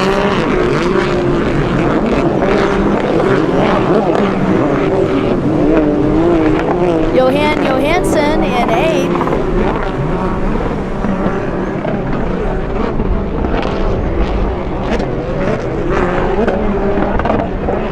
All right, well, that's as far as I got. Normally a little bit better, but the wind was working against me, so got all the way up to 8th. But story of the day, Rashid Altair taking the whole shot. Jeremy Perez, your defending world champion, in second. And the thing I did not see in the top 8, that was Yosef Abdul-Razak, and you can see we've got the camera on him. He had to start, I do believe he had to get another borrowed boat. So that put him in that final grid. Tough break for your vice champion and 4-time world champion on the UIM-ABP World Championship Tour. Wow. Talk about making things harder. All right, here we'll come with our first lap, and I'll give you an opportunity to get some times as Rashid Altair comes to that front stretch. Rashid from the UAE, and his time at 2:33.22. Jeremy Perez at 2:36.81. Samuel Johansson with a 2:42.11. Christoph Agostino with a 2:46.77 in fourth. Andres Wisniewski in fifth at 2:51.33. Pankratov in sixth at 2:53.92. Alexander 2:55.88. Fracasso 2:57.88 with an 8th. Marcus Jorgensen up in top 10 with a 3:01. He's in 9th. Rasmus Hansen in 10th, Benali in 11th, and finally we get our opportunity to take a look at Josef Abdul-Razak, currently in 12th. Johan Johansson 13th, Dmitry Sukhov in 14th, Leonis 15th, and Benalia already circling. He's gotten back out on that track, and there's your shot of Samuel Johansson, the gentleman that almost had the win yesterday in the slalom class. It was Rashid Altair that took that challenge and also did really well. He ended up with the win overall last night during that side-by-side slalom challenge that we did in front of the city. Samuel Johansson yesterday with a third place finish. Johansson on the board right now with 20 points. Altair with 22 points and Perez with 25 points. It's your top three. Wisniewski right in that mix. He had 18 points out of the fourth place finish yesterday. And Agostino was also right there. He had 16 points. 1:47.22. The second lap was the fastest time for Altair. Jeremy Perez with a 1:47.41. Samuel Johansson with a 1:49.67.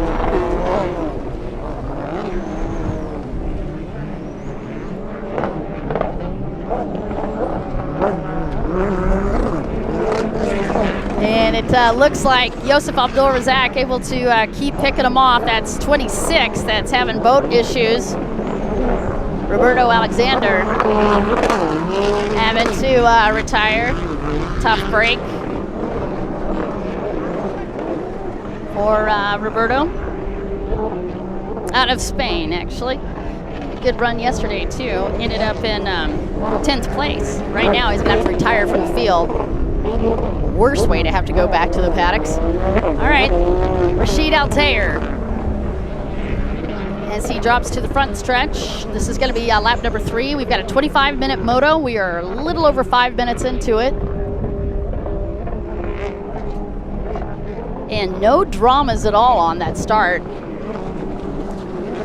We gave away quite a few penalties yesterday afternoon and also worked on the track even more for these guys. But man, that wind has really stirred it up. Been fun to watch the racing this afternoon. We're looking at over 20 miles an hour for these gusty wind conditions, and they're scooting right into our face, coming straight out over the channel, and that is Rashid Altair, who not only races in the Aquabike class, but he's also racing in the F1 boats as well. His whole shot yesterday was awesome, and then the fact that he got the opportunity to win in slalom last night too.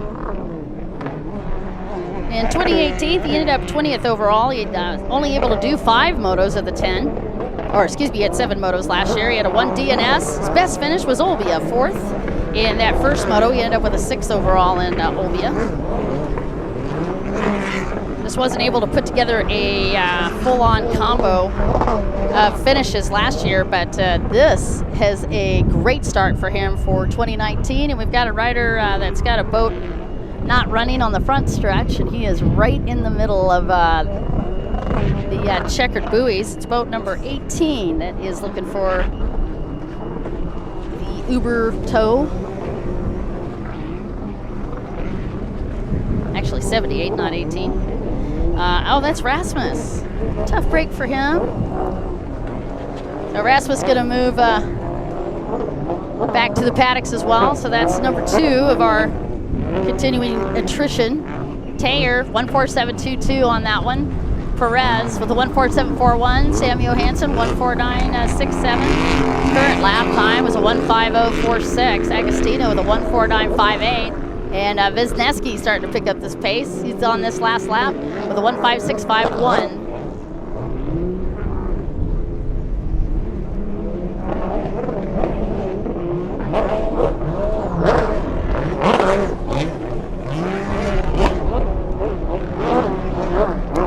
Watching Christoph Agostino, who is 4th out on the track.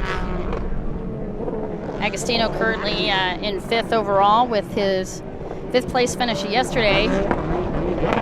And with a shot at that podium, he has got 16 points on the board. Wisniewski, who's behind him, with 18 points.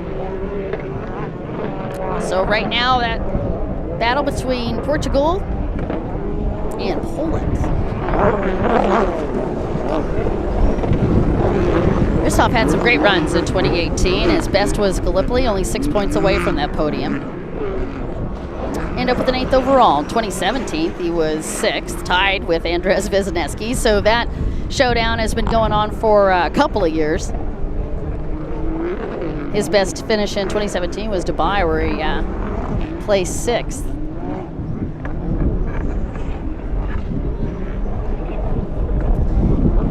And this year, he started out very strong at the very first stop in Portugal and got a lot of momentum coming out of that race into this one. He won in Penafiel with a 2-1-1 finish, 5-point lead over the rest of the pack.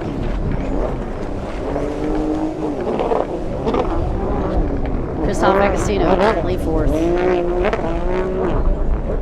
All right, Josef Abdul-Razak from 12th place up to 7th. And he has still quite a bit of time left to do some work. 25 minutes on the moto. We're at 9:48 on the clock.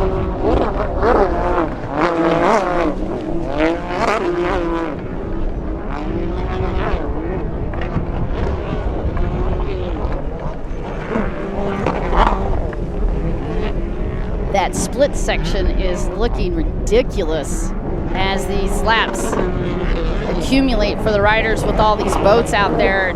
It's actually crazy to look out over the water and see the waves almost equal to the side of some of those buoys. There's the drone shot as you would see the bird's eye view of the front stretch. You can see that washing machine pattern that nobody really loves. Altair leading, and Josef Abdul-Razak is charging up on Pankratov, boat number 76. Josef Abdul-Razak, 4-time world champion, sponsored by Zane Finance.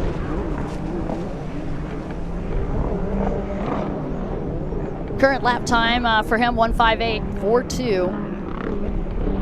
And he needs to get around Pankratov and continue to try to make a push for a top 3 finish. Not going to get him to the podium overall unless some real crazy stuff happens, but he needs as many points as possible. This would be a good opportunity to do it. In moto number 2, that's Rashid Altair that you saw also coming through as he laps his way through this field. He's already lapped up to 10. Rashid Altair on this lap, a 1:48.92. And we're still not halfway done with the race. Jeremy Perez, a 1:47.42. 5.5 seconds separating the top 2 riders. Lap traffic a factor. Whoa! Abdul-Razak able to sneak around. Now in that outside.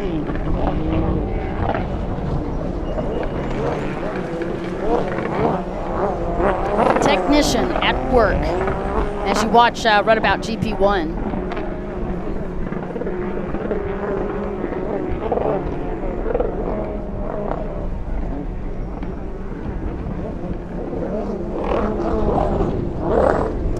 And now Josef Abdul-Razak has got Andres Wisniewski in his sights. Wisniewski's lap time was a 1:54.59, but Josef Abdul-Razak ran a 1:50.99 on that one, 4 seconds quicker.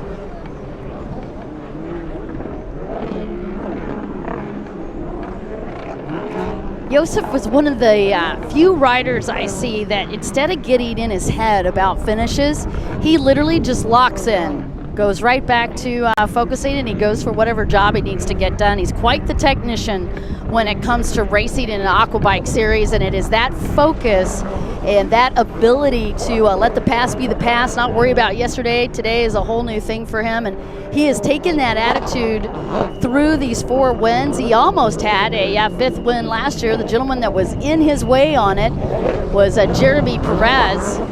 And Jeremy also has quite the story. He was racing against his buddy Teddy Pons back in 2014, and he was poised to have an opportunity to win that championship when he broke down.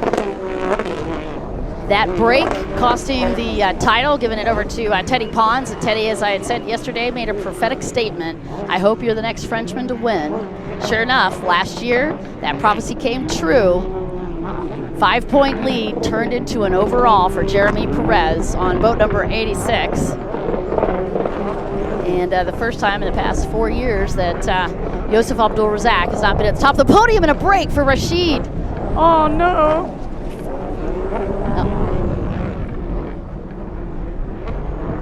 Oh.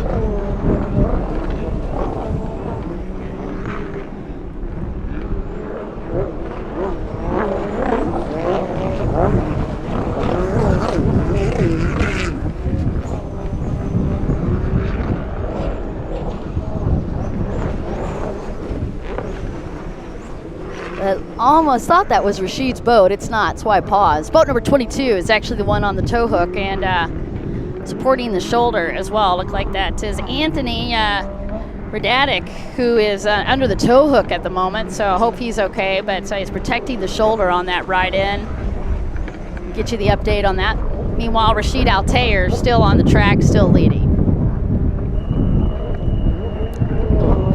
Premature heart attack there.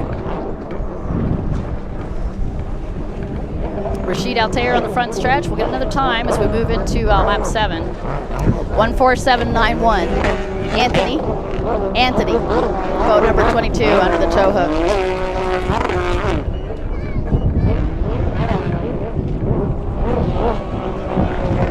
Yeah, for a minute when I first looked up and I caught that out of the corner of my eye, I thought that was Rashid Altair's boat getting the tow, but it was not. But a tough break for Anthony. Hope he's okay too. All right, Altair leads, Perez second, 15.41 on your moto time. Jeremy Perez, current lap time, 1:46.34, continues to lay down these faster times. Each lap, I've noticed he's getting faster. So this 1:46.34 on lap 8 is Jeremy's fastest time thus far on the track.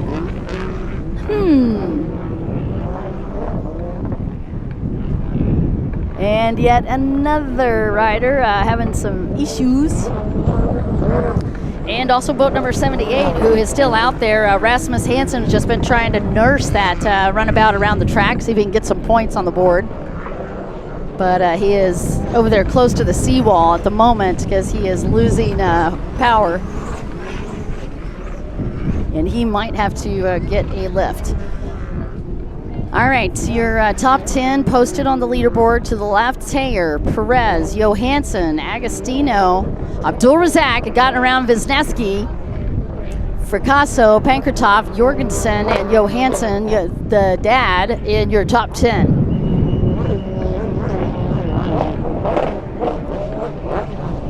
So now, Yosef Abdul-Razak needs to reel in Christophe Agostino. And he broke, literally just as we took him back to the screen. You could see Yosef Abdul-Razak with his hand in the air, and that is just a complete heartbreaker for the gentleman from Kuwait. He is done. You can see the frustration in his face. Oh, tough break for the 4-time world champion and your vice champion, Yosef Abdul-Razak, on boat number 11. And he gets the course marshals over there to get him back in, and man, that there's just no other words. That just sucks when you have to start dead last. He got all the way up to 5th place and done. Boom. Peace out. 17 minutes on the time. We've got a 25-minute moto, and man, that look says everything from Yosef Abdul-Razak. upper screen on the left-hand corner with the tennis ball helmet, Rashid Altair, gentleman who took the whole shot, led for 13 laps yesterday, turned in a second place finish, currently leading in moto number 2 for Runabout GP1.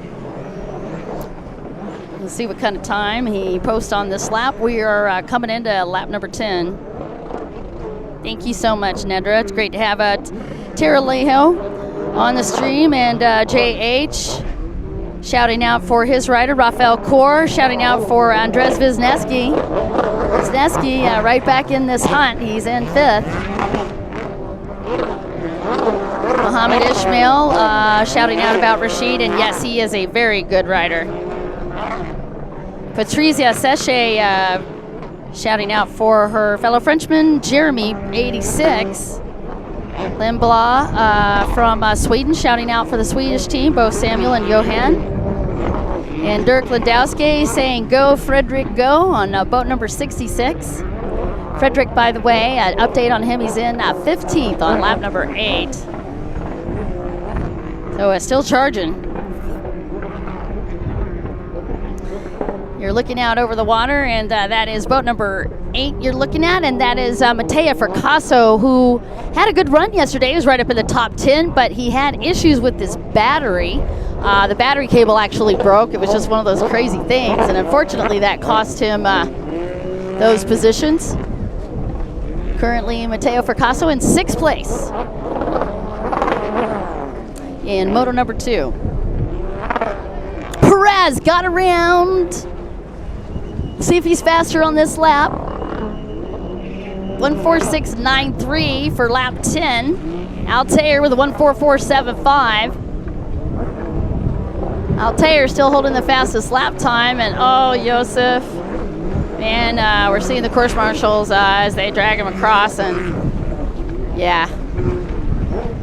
Less than happy. Altair, lap 10. We're at 20 minutes and 26 seconds for boat number 5. And man, has he got the momentum. He was 2nd place yesterday after that final checker flag dropped, and then he came back last night and won the slalom championship head-to-head showdown, and then came back out this afternoon and has hole-shotted and has led for 11 laps of Moto 2. Rashid Altair from the UAE. Wowza. You can see him just wanting to try to keep that boat hooked up on the back stretch, heading over there towards the bridge. It's a 1.7 kilometer, 29 buoy course for the runabouts today.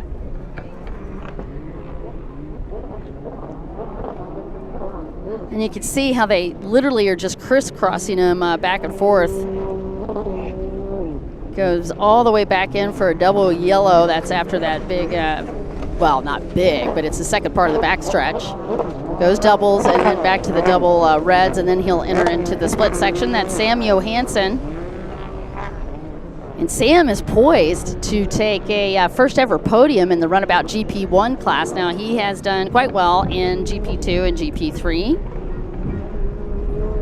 But this would be his first podium opportunity. Just joined us on the Runabout GP1 class last year on the final start in Sharjah. He placed 8th. He didn't have any podiums. His overall was 15th. But this year he got 2nd in the first European stop in Penafiel. And he's 17 years old, 5-time Swedish champ and a 3-time Nordic champ. Oh, bright future for the Johansson family. Nina Johansson we got to watch earlier today in the women's ski, so it's been quite the family affair this year for these guys, and it's so fun because they are really a good group of people. So lap 12, 1:46.08 was Rashid Altair's time on that. Again, boat number 5 leading with, oh, let's see, 2.5 more minutes to go. Well, a little less, 22:53 is on the clock.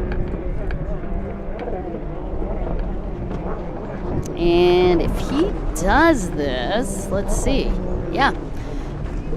This would set up a tie situation. If Rashid Altair can hold this for the next 2 laps, it'll give him a tied points with Jeremy Perez and an opportunity overall, because that third moto would have more weight with the tie if things don't change. Now, it's a bit premature to chat about it when we've got 2 more laps at least. Second moto counts for more. I said third because I was doing the 3 motos system on the other guys, but we only did 2 here. Derp.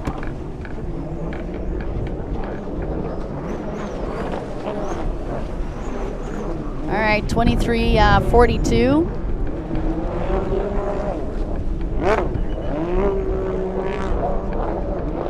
And here comes Altair out of the split section. You know, the way that's looking, he might have it, so he is going to come in under the 25. Let's see if he does. He does, 24:03. 2 more laps for your Runabout GP class.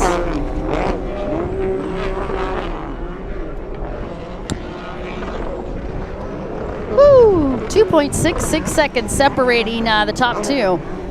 Rashid Altair and Jeremy. 2.66 separating those 2 riders. And man, we just got a big series of gust of winds coming through the channel, hitting us face on, so that means those rollers are going right through the track. Sam Johansson, his fastest time, well, actually, let's just do this real quick. Fastest time for Altair, 1:44.75. Fastest time for Perez, 1:43.53.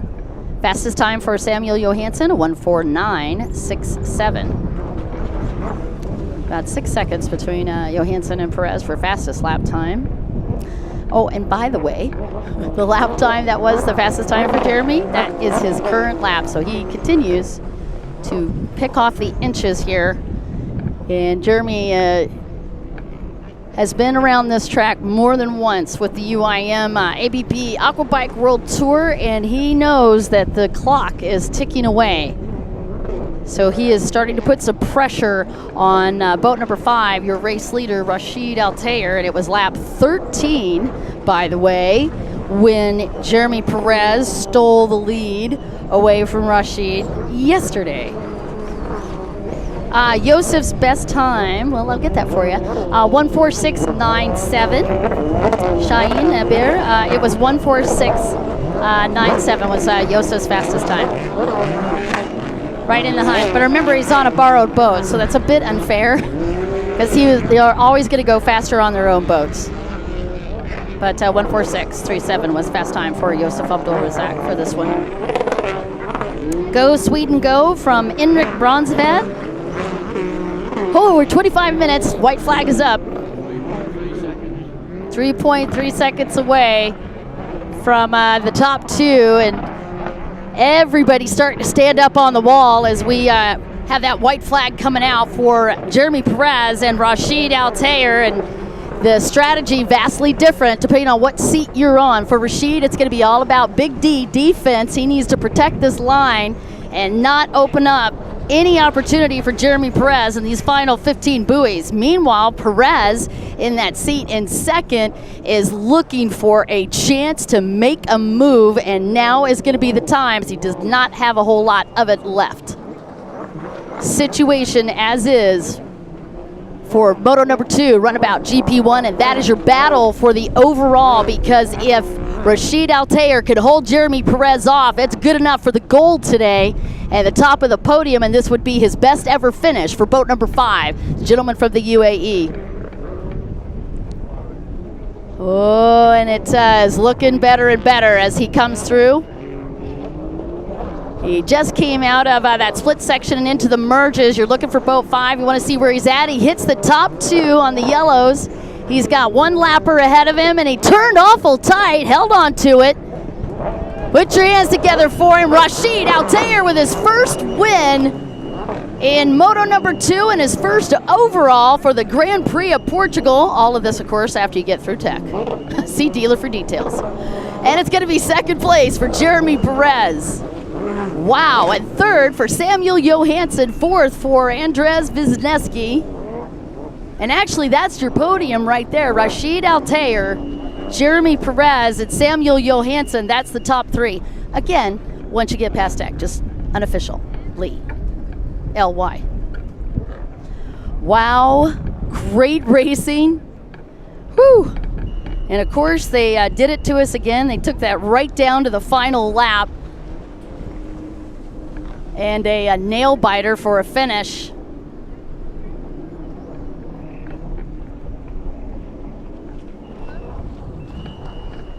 Oh, just waiting for the rest of these riders to come through.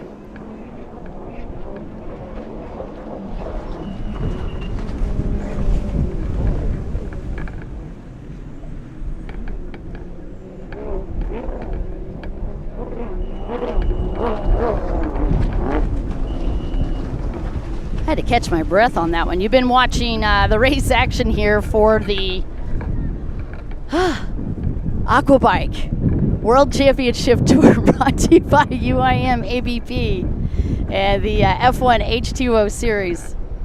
That was insane. Man, there is nothing more fun than aquabike racing, and these guys are the king of the beast. This Runabout GP1 class, and Samuel Johansson nails it. That's the official win as he comes through on that final lap. What a great job for him.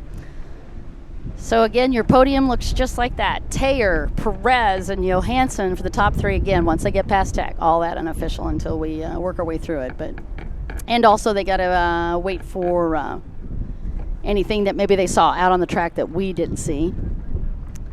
Now, don't forget, we are going to be doing, we still got freestyle, don't go anywhere, but we are also going to be doing that award ceremony this evening, and that'll be live, and I'll be able to come back and join you for that. Wow, what a pretty view of our host city this weekend for the first stop on the Aquabike World Tour, brought to you by UIM-ABP. We're going to be here. Then in a couple weeks, we go on over to Sardinia, Italy, and Olbia. That'll be our next stop. Then we're going to go to the Asian countries, where we head over to China. And after China, we're going to India. That'll be the first ever stop for Aquabike in India. The F1 H2O boats were able to go there last year, and we're going to get to go this year. And then we're going to round out that tour. We might have another stop, but then after that, we will be going to Sharjah. That'll be our final round this year. So a big docket of races.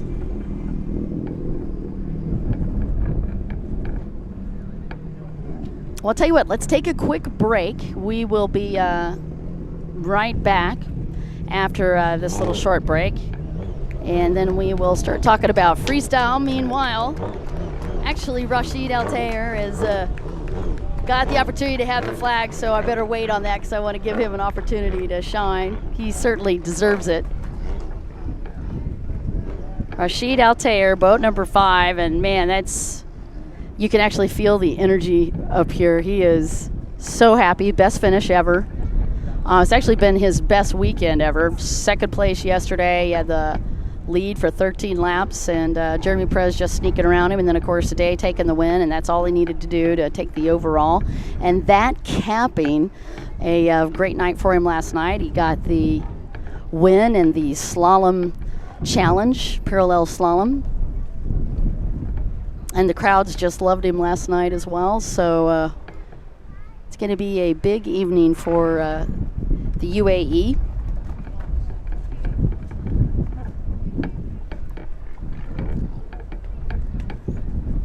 And a quick shot of the paddock so you can see just how pretty it is back there. Tell you what, now we'll take a quick break. We'll be right back.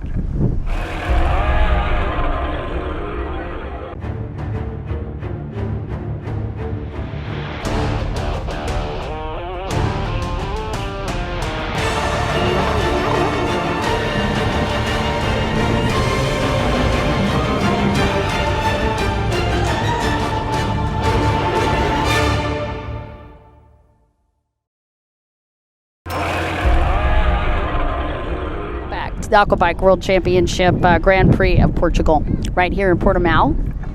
I'm Dawn Dawson, along with the Case production crew and all of the H2O crew here as well, as we get ready for some freestyle. And you can see the gusty winds even affecting the flags back in the paddocks. Beautiful overhead shot of some of the churches in Portimao. And I finally figured out, I noticed Saeed and the crew were actually getting some shots of these incredibly big birds, but I couldn't figure out who they were or what they were, so I asked around last night, and the birds that they were shooting were actually storks. That was some of the footage that you saw. It's like, you mean like these birds, Dawn? Yes, exactly, like those. So those are storks, and they actually have been building these beautiful big nests around the city. Just part of the incredible landscape that we've had the privilege to be enjoying the last several days. And our hosts and hostesses, the city of Portimao and the Portuguese people are, as you would suspect, incredibly fun.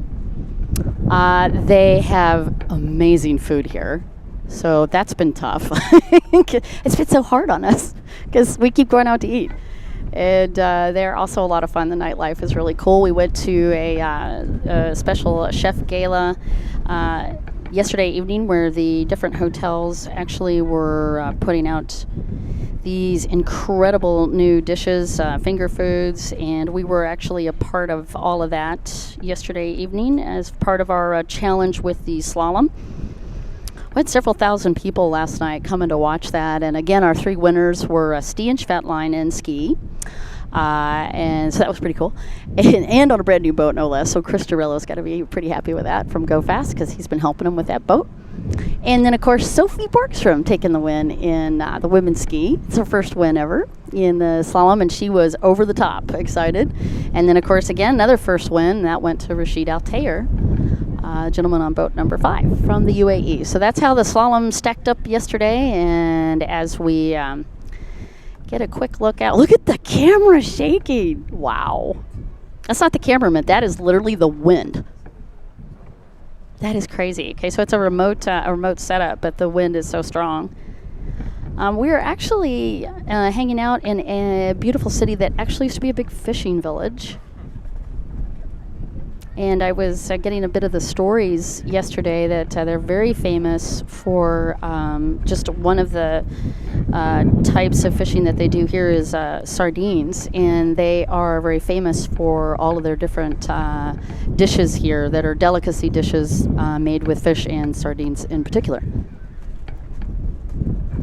Another shot of some of the marina, and we, by the way, are located in one of the marinas, which has been right along the promenade, the seawall, and it's been perfect because we're able to drop the boats down in right in the middle of the marina, so the boats are easy to get in and out of and very quick for us. We've been 4 or 5 boats wide, so that has also been very, very helpful for us.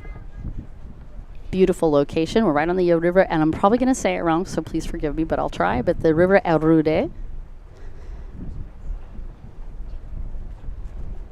And there's another beautiful long shot of that channel.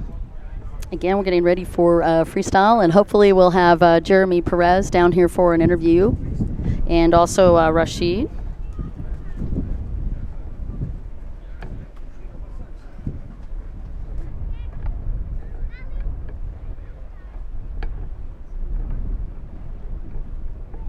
I was just getting a bit of a heads up from Salim, our esteemed boss for Case Productions, and a special thanks to him and his whole crew for providing this outstanding footage that you have been commenting on the past several years on the live stream, and it is due to these guys that it looks so great. And already, though, they are stealing my cables because I don't need timing anymore. So Henry Mativa, actually one of our producers back there getting everything all cleaned up as we get ready for our awards this evening. So freestyle coming up next, and you can see the first competitor coming out. This gentleman just joined us for the first time on this tour. His debut from Russia, and it's Vladislav Vorobech. I think I got part of that right. from Russia. And I'll get you a little bit more background on this. It's going to be a 3-minute routine today.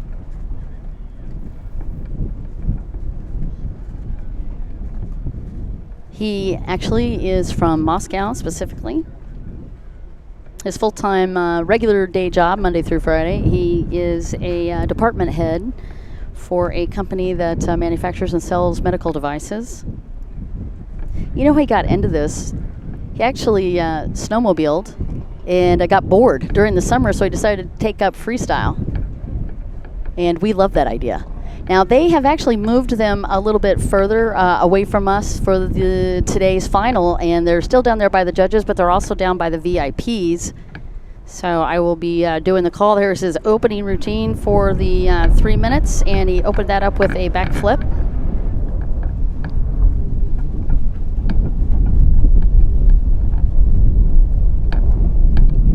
Didn't like it, and boy, I can't blame him. I was wondering how this was going to be for the freestylers, because again, you've got to try to get as close to the seawall as possible because you want the judges to see these tricks, but the closer you get to that seawall, the uglier the water conditions are going to be for them. So Vladislav is having to make do with that washing machine situation. You could actually see it as they get closer and closer to those moorings. Nice setup for a backflip, makes it a 1-footer, rides that out. I would imagine that combinations are going to be especially tricky today. Quick 180. Yep. Vladislav Runabout from Moscow, Russia.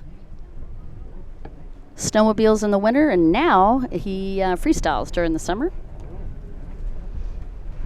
And they are going to be judging these guys on several different things: variety, quantity, extensions or flare, style, and then of course penalties. Tail stand, rides it out.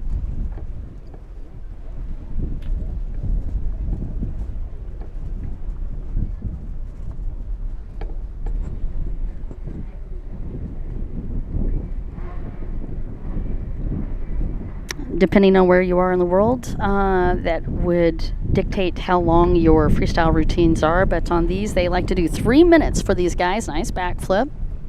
Good landing. Again, I can imagine that these extensions and these combinations are going to be pretty tricky for these guys. The wind coming directly over over their backs and towards that seawall.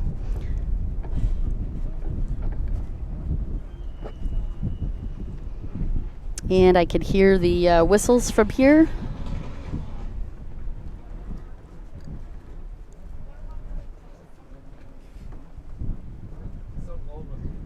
So just 15 more seconds to go before he completes this routine.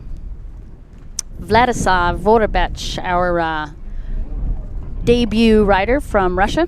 We have several competitors from Russia this year. And that is going to complete his routine.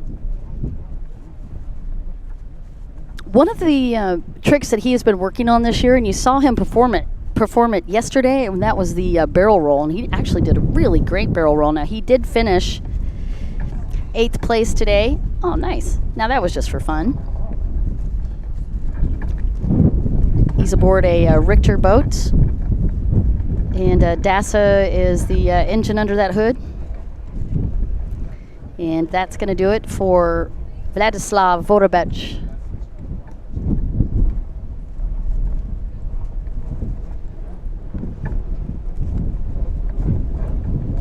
One of our bigger classes of freestylers in 2019. They picked a good year to come and join us. We've got some really cool stops this year. Hey, a shout out to R.E. Kevin. And Matt Sundberg saying thanks to our camera peeps. Oh, thank you so much, Matt. I appreciate that. I'll let them know. Yeah, they do incredible work for sure. Vladislav Runabout. Coming up next, from Portugal, Paulo Nunes is going to be our next competitor. And Paulo with the number 20. And that is in support of a good friend. And he really was anticipating a great year this year. Came into this season with a brand new boat built by Lee Stone. That is one of the revolver boats. And then just a couple of days before the competition, he was goofing around on a Kawasaki and pulled a hamstring muscle. And actually still trying to recover from that.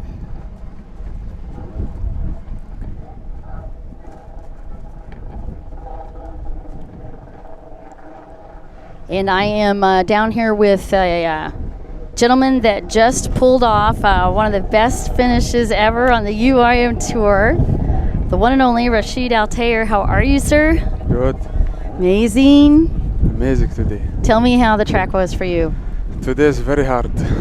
When we came since in the morning, to the pit area, we see the windy and the wave. I will set my boat to more stable. And we start. I get the start, whole shot, and I'm lead the race. I'm trying my best to keep my boat safe. You did a great job. Yes. Real quick, since we've got Paulo Nunes on the course here for 1 second, he started the routine. He had a triple on the combination on the opening. And another single, and impressed that he's able to do the combinations. In fact, you can speak to this, just how rough that water is out there. What was it like compared to the last couple of days? Oh no, today is very, very rough. And also the more jet ski there, make more wave. Yeah. And also windy and wave. Trouble. Yes. It will be trouble, you know? It was. It Very was tough, big. very tough. But alhamdulillah, I get first and the finish first place. Thank you for my team. Helped me a lot. Thank you, Team Abu Dhabi. Thank you, My Highness Sheikh Sultan, Sheikh Mohammed. Thank you very much. Rashid Altair, thank you so much. It was a privilege to watch you the last several days, and also Thank you. congratulations on your parallel slalom win last night. Thank you. Thank you very much. You're welcome, sir. Go get some rest. Yeah. Thank you. Pleasure Bye. having you. Bye.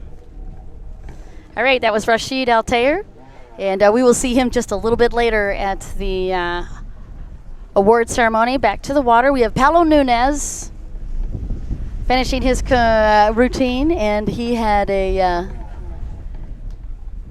that hamstring injury, and that has really held him up. But I have to say, he put on an epic performance yesterday. Despite that problems,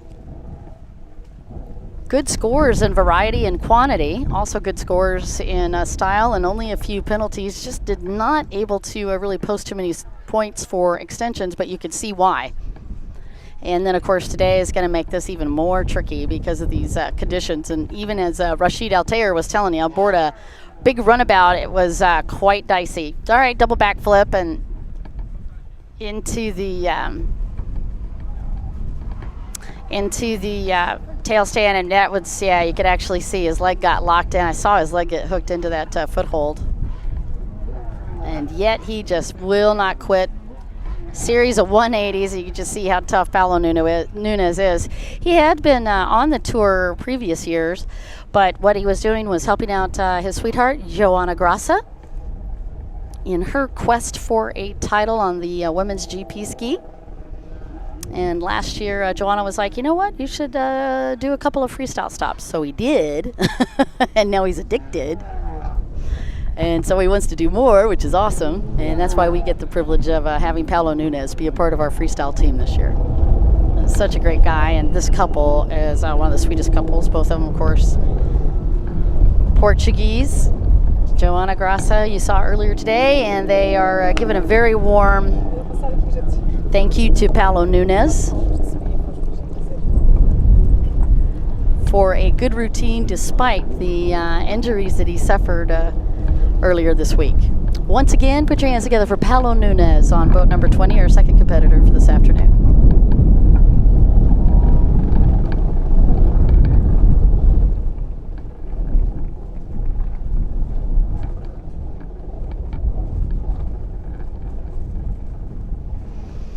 Shout out to Don Morningstar and William Saul and also Tira Satura and Stian Schvetlein. All have jumped on to the live stream.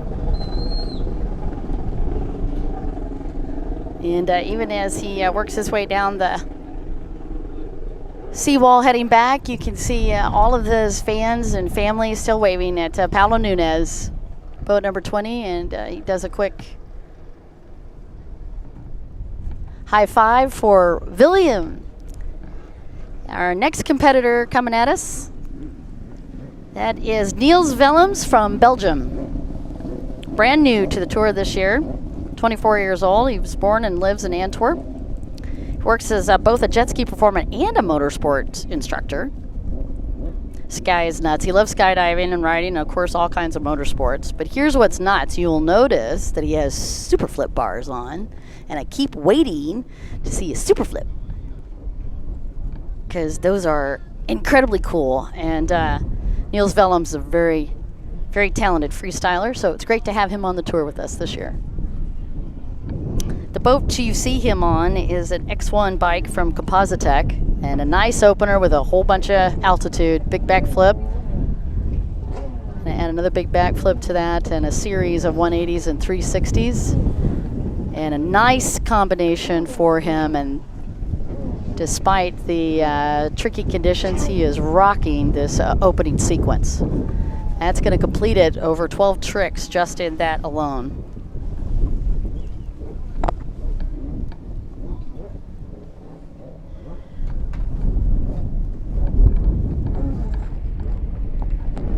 Quick transition.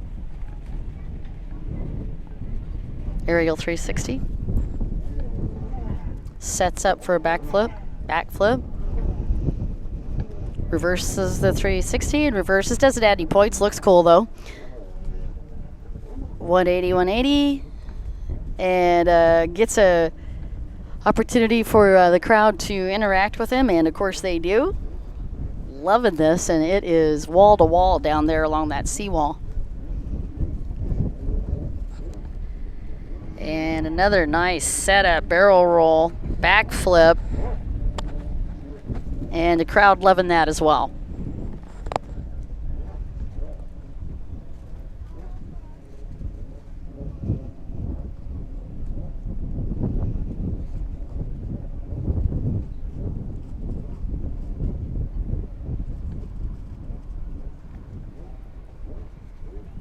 All right, moves it back in as close as he can, picks it up for a big backflip, 10 feet of air on that guy. Reverses it, backflip again, and then another quick series of transitions. Nice barrel roll.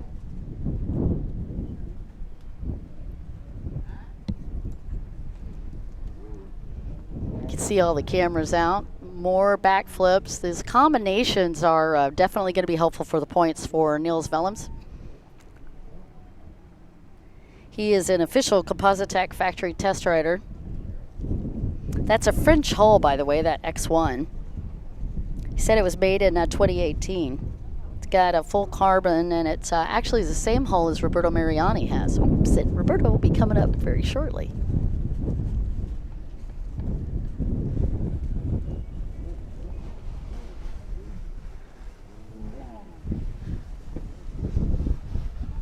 Huge backflip for Niels Willems. That was nice.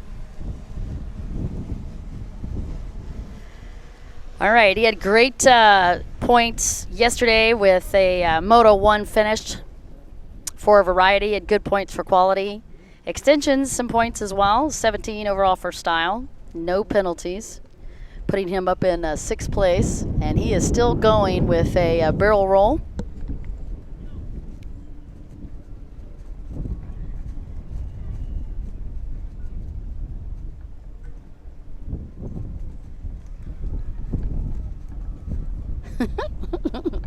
And Niels Willems no stranger to interacting with the crowd, and that, I think, is one of the things that makes these guys so much fun to watch. The ambassadors of air, what we like to call them.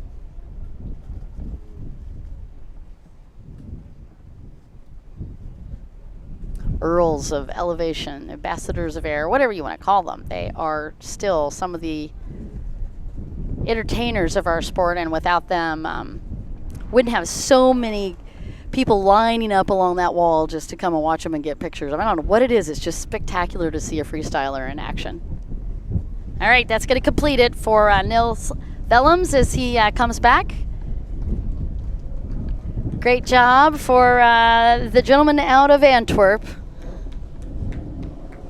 We love having him on the tour. His mom and dad also here.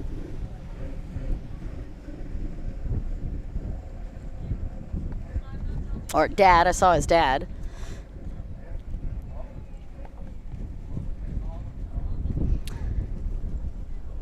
Riding for Team No Fear energy drink.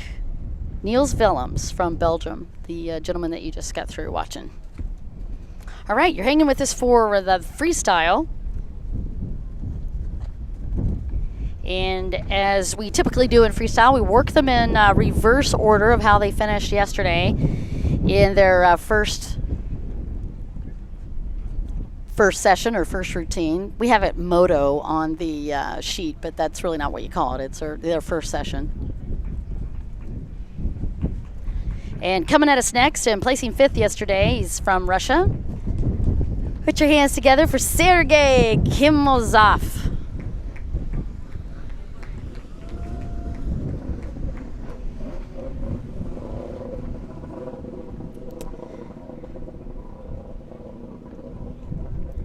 Sergey in 2017 was 7th, only attended Dubai. It was just the one stop.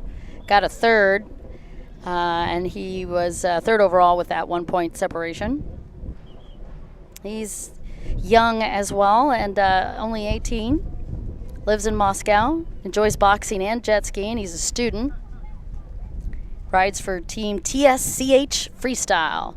And by the way, that boat is a Richter, another one of the RRP boats, or Richter comes from Rick Roy. Rick Roy, actually very famous freestyler. And just one of the things that Rick Roy was known for was he was the first freestyler competitor to complete a backflip in competition in Ventura, California. Started up a company several years later after winning multiple titles around the world. And Rick Roy now has that company RRP, and he builds all kinds of cool things to make these boats look even better, and that includes that hull. Nice opener, back flip for Sergey. 360, 360, 360. Good combination, 180, sets it up for a back flip, and rides that out.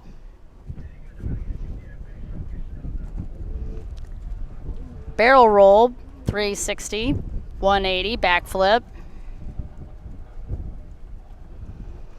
Sergey had great points for variety and a perfect score for quantity. Had a couple of points for extension and style, and no penalties yesterday. Barrel roll, back flip. Nice landing. Now, you do not have to wear a helmet in freestyle, but some of these riders do choose to do so, and so you could go either way. And you can see that Sergey does like to wear a helmet out in competition. Oh, goes into a little combination, and from there a tail stand, reminiscent of the Hollywood corkscrew.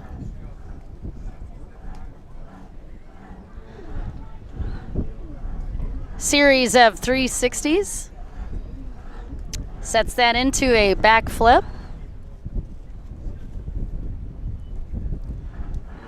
And a good combination for Sergey Kimozov.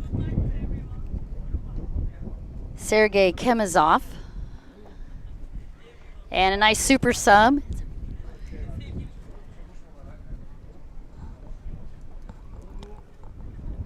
Another nice setup.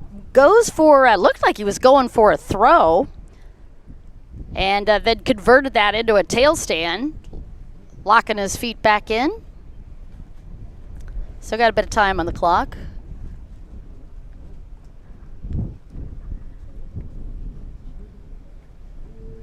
Another setup into a backflip.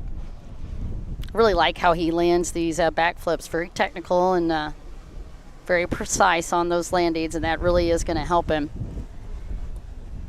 penalties are the things that'll kill you in freestyle. So another setup, and he has been penalty free from Moto 1.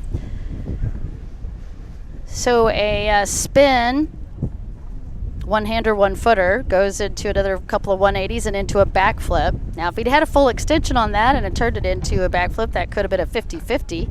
And I could see his team down here on the right-hand side, just past the media center, and they are cheering him on as Sergey Kimazov works his way through his 3-minute routine. And a big throw for Sergey, and that is a highly technical trick, and that will help rack up some points for him.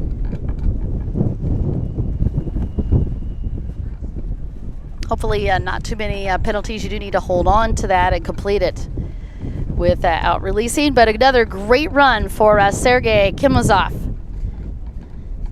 another Russian rider for us.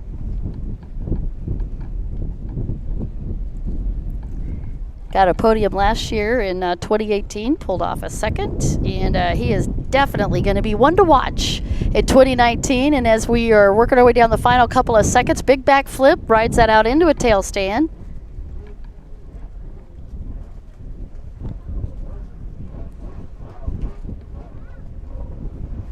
And a great job for the gentleman from Russia. One more time for Sergey Kimazov. Riding for Team TSCH Freestyle. His sponsors, by the way, Champion AT and Lee Stone Products.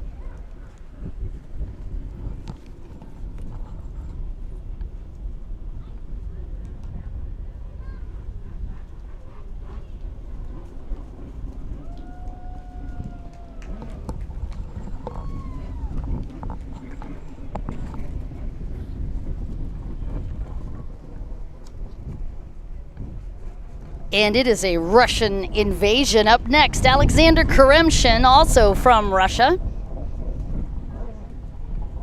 And these two riders, their scores very close. Only 2 points separating the two, and he got 4th yesterday after Moto number 1. Alexander Karemshin is the gentleman's going to be coming up next. In 2018, he got a 4th overall. His best finish was Sharjah with a 3rd. And came into that with a 5-point lead, and well, looked like he was just about to get ready. He's just warming that boat up.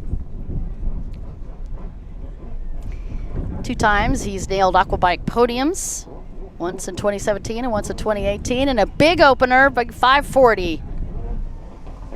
Reverses to a 180 and then back into a backflip for Alexander Karemshin in his opener. Competed in 2017 in Russian Championship and also was the Russian Freestyle Champion. Sets her up, even in those big conditions, 1-footer on that backflip. And those waves are just been messing with everybody.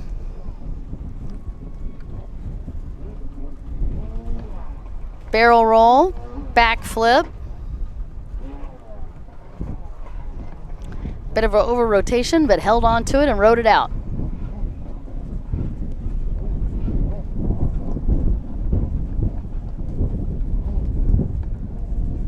Backflip, backflip,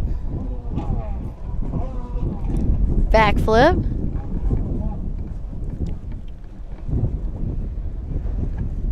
Very fast transitions.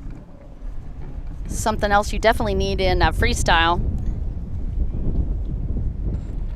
Again, taking a look at his overall scores as he does those quick transitions in the 180s. Karemshin had good variety, good score for variety, a perfect score in quantity, great points in extension, and 20 points for style. No penalties yesterday for him, 79 points overall. That was good enough to put him into 4th place. He's coming into this round with 18 points. Just on the bubble. Outside of the podium. Will this routine be enough to move him up into the top 3? You're watching Alexander Karemshin. Oh, big extension, and I made that a no-hander lander. So 1 foot, 1 hand. Done a full extension on that. Could have been a 50-50 too. Quick 180. 180. Backflip.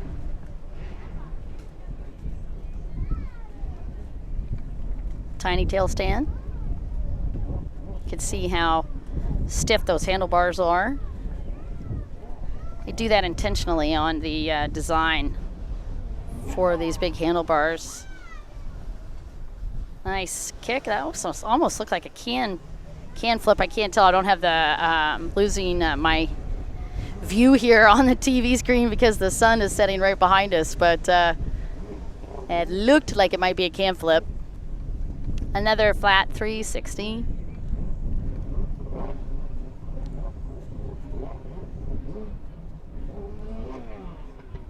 Back flip, super sub, rode it out with one hand. Nice. Another setup, and he did the same thing. Well done with both of these flags up.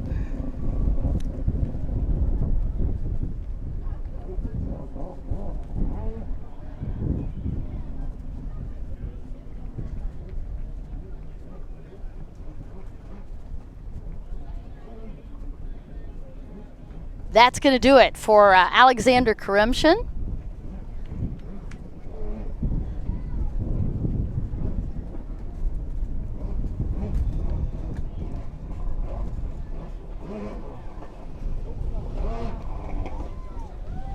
Only 3 riders left, and he is still doing gratuitous tricks as he works his way back toward the paddocks.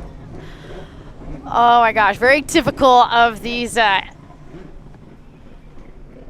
perfect showmen. They are always ready to do something cool for the crowds, and he's definitely going to be one of the crowd favorites.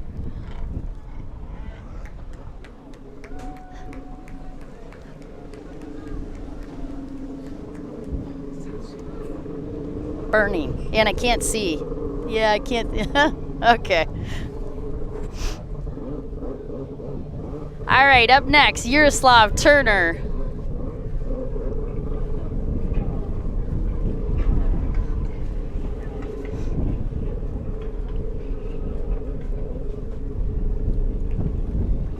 This guy off the chain.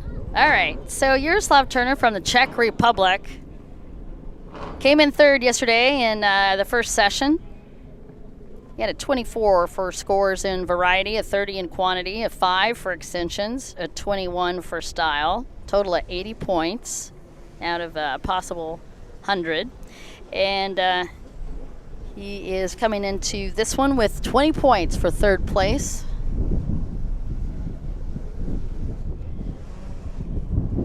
Yaroslav Turner from the Czech Republic is going to be coming at you next. That's our next freestyler, and I love that boat. It's a Team Extreme boat out of Florida. The people that put that together, a nice opener. He's going to walk those back flips right towards the seawall. Risky move as he continues to add up the backflip count. Got about 2 feet away from that wall, and a great opener for his routine for Yaroslav Turner. Little flare turn. Not going to add points, but looks very cool for the crowds, and that's fun for these photo opportunities.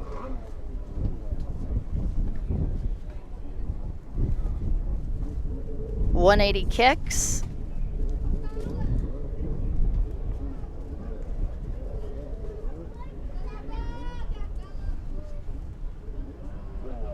Barrel roll, backflip, backflip.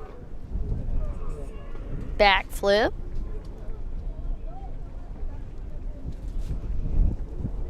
Super sub, no extra charge. How are you? We need to do some training more. You still looked awesome. Barrel roll, 180, backflip. I'm up here with Yasmini Prouse. I swear, we're such perfectionists. It's never good enough. Yeah, sure, we can happy put her on the interview. She's going to have to get used to it. She keeps doing starts like that. Yeah. Oma is doing freestyle tricks. Yeah, we're on freestyle right now. I'm here with Yasmini Prouse as we watch Yaroslav Turner with a big combination of backflips. So we're a little over halfway, and as soon as we're done with him, we'll actually catch up with you and see how the day went for you today. You look awesome, by the way. Lovely. Rides that out, comes right out of that tail stand. Again, he came into this moto today in 3rd place. Aboard that Team Extreme boat. And he's got 20 points, big barrel roll, and he is known for a lot of amplitude and also for putting together really good combinations, and that's what's helped get him to the podium.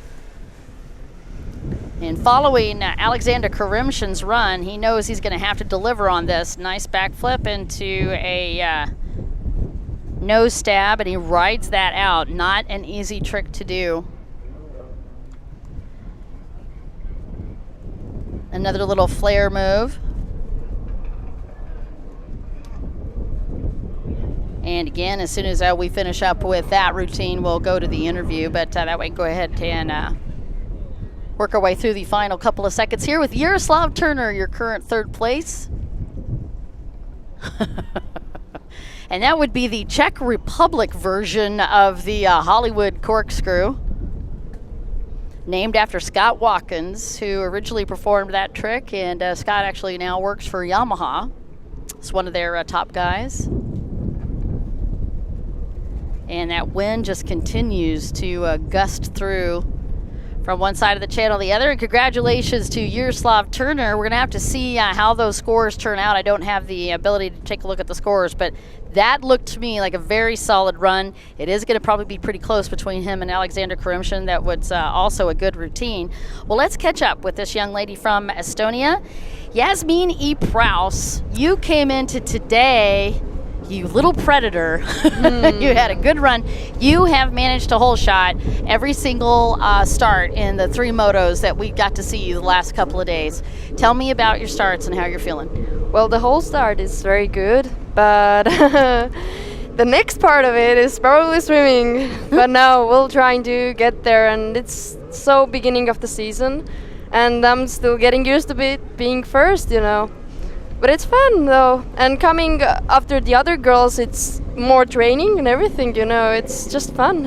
And you've got a really good group that you're working with. This entire lineup of ladies. First off, they're fast. Yes. But secondly, they're also a lot of fun to hang out with. I noticed you guys have been doing that, been training together as well. Yes, I mean, they're crazy. They're beautiful and everything. They're just so lovely. Right now, I just came from Jonas, asking her for the straightener and everything, you know. Out of track, we're so big friends, and just ladies, and on a track, we just race, and that's fun. You know, and that type of situation actually really shows up, not just off the water, but on the water as well. You can really feel that energy and the camaraderie between you guys. Hold on one second, don't go anywhere. We've got another rider coming up next, and this is a crowd favorite. He came into today, set up in 2nd place. And he is one of the most fun guys to watch because he does a very interesting routine. He actually manages to combine old school tricks with new school as well. It is boat number 70, Roberto Mariani, aka the Wolf. And he always comes out with these very brightly colored boats and some configuration of yellow and black. Last year it was a reverse of that, and you can see the bottom of his boat solid black. Last year, it was he had black on one side with yellow on the different sponsors, and then on the other side, it was all yellow with black on the wrap for the sponsors. So always brightly colored, and he's usually pretty darn vocal as well. He usually has a big opening, hello. Oh my gosh, I'm like a little bit windblown this afternoon. So, but anyway, so he always has a really fun routine, and his opening combination typically is massive. And you can see even on that opener over 12 tricks. All of the riders having to deal with these washing machine conditions. In fact, you would know an awful lot about that. Barrel roll.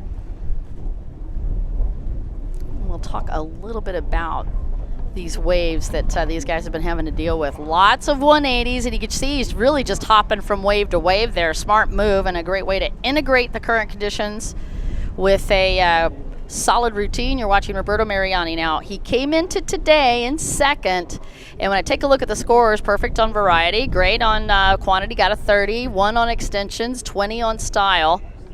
No penalties, got 22 points for that second place, and you can see the crowds lined up on this seawall watching our last 2 competitors. We've got Roberto Mariani and one more, and he loves to flirt with those buoys.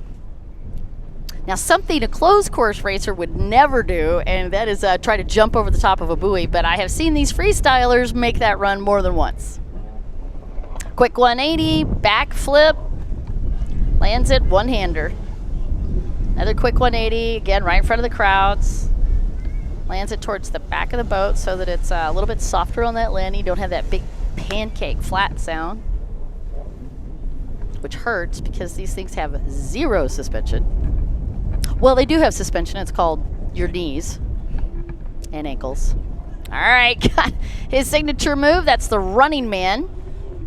It's actually a throw, technically, be called a throw, but he has integrated his own little style into that. I've never seen anybody else do that. It's called the running man. And then he reverses it. This is the old school I was telling you about. It's one of the first tricks I ever saw. It's called the fountain, and they used to do that on these old 550s and 300s. And a great routine, as usual, for Roberto Mariani. And the cross flags are out. Just a few more seconds left to go. And he is looking for at least a little bit of flat water. Where can I launch off of? Okay, wait, right here, work. Big Ghost Rider for Roberto Mariani, and that is a risky maneuver. And as you can tell, it usually goes one of 2 ways if you don't land it. Either the boat goes away from you, which is what happened in that situation just then, or worse yet, sometimes the boat will actually come in on top of you. Either way, it is a high-risk move, but could certainly give you good rewards as far as points. Congratulations to Roberto Mariani, another great routine from one of the most popular freestyles we've ever had on the Aquabike UIM-ABP World Championship Tour. That is going to do it for our second to last competitor. We're going to have one more freestyler to go, and then we are going to be going right to the award ceremony this evening. And he's still working the crowd. You watch, he's going to work that whole wall. He wants to make sure everybody has a good time if they come out here and hang out with us today.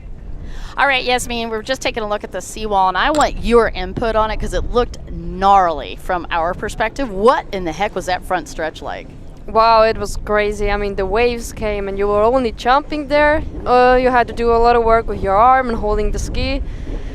I mean, you have to have guts to do it and pull the throttle, but it's fun though. Did you ever have that moment where you could just feel it, like it wants to do the quick roll?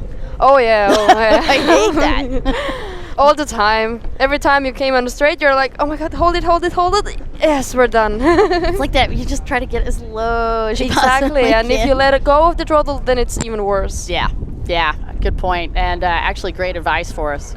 Exactly. Keep on. You keep on.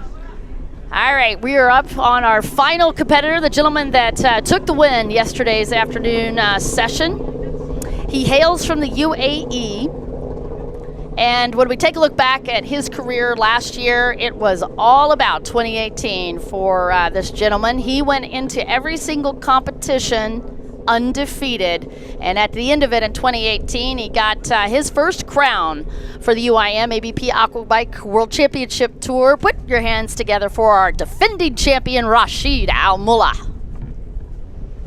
By the way, took the win yesterday in that first session, and you watch this opening combo. Once he finds a spot he likes, he goes into this redunculous series of very fast tricks and very quick transitions. You're going to see why he is ranked so well. He had a great score yesterday, 25 points. He had a 34 for variety, 30 for quantity, 5 for extensions, and 25 for style. You are watching the setup for Rashid Al-Mullah. Rides for Team Abu Dhabi. Big opener, massive back flip, about 15 feet in the air, and then he's just going to start walking it. Goes into a barrel roll, back flip, but he takes that towards the wall. Another barrel roll, back flip, and then walks away from the crowd. More back flips. I just lose count after a while, over 12 tricks, and then he manages to do that with a no-hander lander. That is your opening sequence for Rashid Al Mullah. Now you see the water extenders coming out the side. That is particularly, it's for all of the riders have them. I don't know that if you guys have noticed that, but if you're new to racing. But for the freestylers, it's even more critical in a lot of ways because you notice they're super subbing those boats a lot. So they're getting a lot of water in there near the engines, and they've got to make sure that they're able to get the water pushed back out. So they've got pumps inside the boats and water spitters. Wow, nice. 50-50, one-hander. Whole series of very technical backflips for him.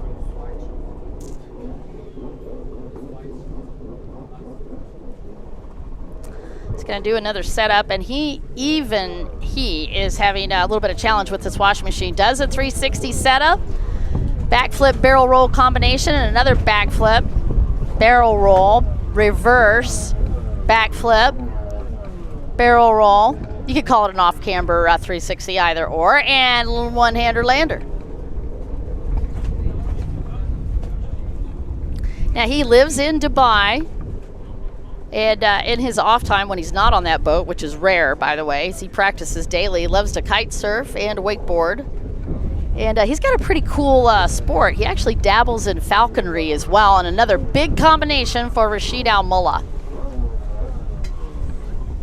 Backflip to end it.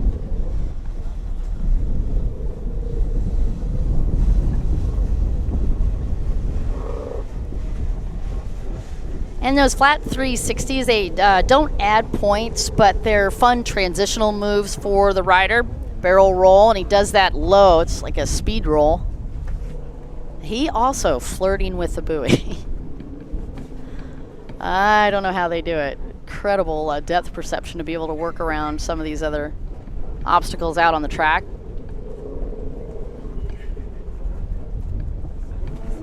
This rider from Dubai, one-footed barrel roll and a can flip. Can flip just like it sounds. The rider actually kicks that foot out and in front of him and to the side, just like a can, which is what the trick is named after. Sets up another one, goes for a big back flip, can flip, and then also 2 one-footers. Circles the buoy, rodeos it out.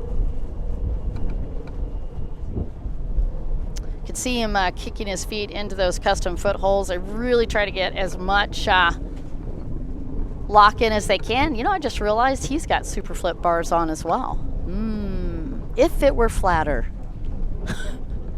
I don't know if you guys are familiar. I know the freestyler guys and their crews familiar with a super flip, but super flip bars are those things that are up over the top of their handle pole. And what they do is they unfold them, and then they lock their wrist in. Whoa, big barrel roll backflip combo for Rashid Al Mullah on this massive 3-minute routine. Anyway, they unhook those bars, they fold them back, and then they lock their hands into them. Now, here's why it's such a high-risk move. Congratulations once again to Rashid Al Mullah, the big series of backflips as he finishes up his routine, and he started that right usually as the last 15 seconds happen. Great job for Rashid Al Mullah. Anyway, real quickly, they lock their hands into it, which puts their wrists at high exposure, because it means they've actually locked their hands into those super bars right over the wrist. The reason that they do that is it allows them to do a full extension flip with their feet off of the boat. It is a stunning, stunning trick, and I hope we get to see it on the tour this year. Fantastic completion for Rashid Al Mullah.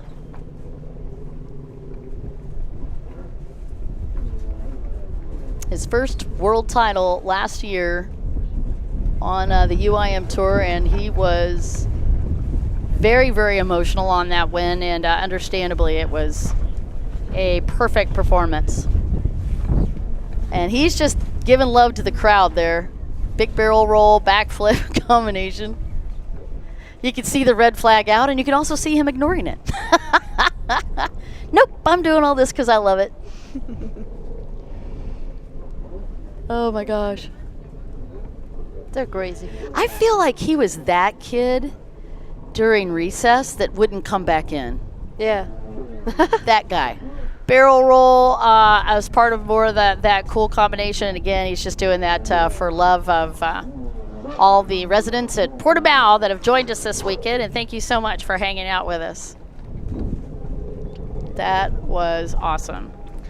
Well, Yasmin, as we complete the day, I think in a lot of ways it's fitting that I had the opportunity to chat with you. I have just been really, really impressed with your performance and your attitude. You are so much fun to watch and a great representative of a fantastic women's class, and you are just part of the reason that we've had so many people watching it this year. Thank you. Thank you so much for those kind words. I mean, Welcome. it's been a great race. Yeah. Well, love we've it. just begun. I know. I mean, the season's gonna be awesome. I know. Have you ever been to India before? No, I think it's awesome. I mean, it's I have no idea. I can't wait. I'm Sure. not allowed to say awesome on the live stream anymore. Too many awesomes? No, I have too many awesomes. I awesomed out. Q said if I awesomed one more time, he was gonna start deducting. Then you must use some Estonian words. Hey, Imalina. Ima, Imalina. Imalina. Yeah. What does that mean? Awesome. Wonderful. We should get the Estonian word for awesome. Exactly. I should buy you the word list. you Okay, know. but we can't tell Q we're doing that. Yeah. True. Okay, I like the way you're thinking. All right, thanks so much for joining us. On behalf of myself and the rest of the crew now, are we stepping away or are we just staying live? Oh, we're just going for it. I like the way you think. All right, so we're gonna stay live. Probably a good time for you to ask us some questions. Yasmin, thanks for hanging with me. We're gonna stay live until we go to the award ceremony. You're probably actually gonna go to the award ceremony because you got third. You're on the podium. So don't forget to get pictures for me, would you? Because I'm gonna hang out here in the shade because I'm cool. Double entendre. Anyway, Dawn Dawson, on behalf of myself and the HTO crew, I do want to thank you for joining us on the stream. We're not going anywhere. We're going straight from here to the award ceremony where you get to see that awesome young lady from Estonia take a podium. She's got to be pretty stoked with that. And that is our preparation for our next stop. Don't want you to forget that. You know, you can go right to aquabike.net and check out our schedule for the year. That's going to be our last freestyler of the day, and we'll get you those results in just a little bit as well. In fact, while I'm hanging, oh my gosh, he literally is doing tricks all the way back into the paddock. That's Rashid Elmola. It's like the Energizer Bunny. I'm worn out just looking at it.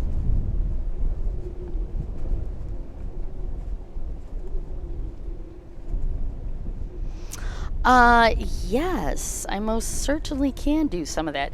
Hey, we will be, I was just looking at some of the cool questions on the live feed, and we will be right back after this short break, and I'll answer some of those cool questions.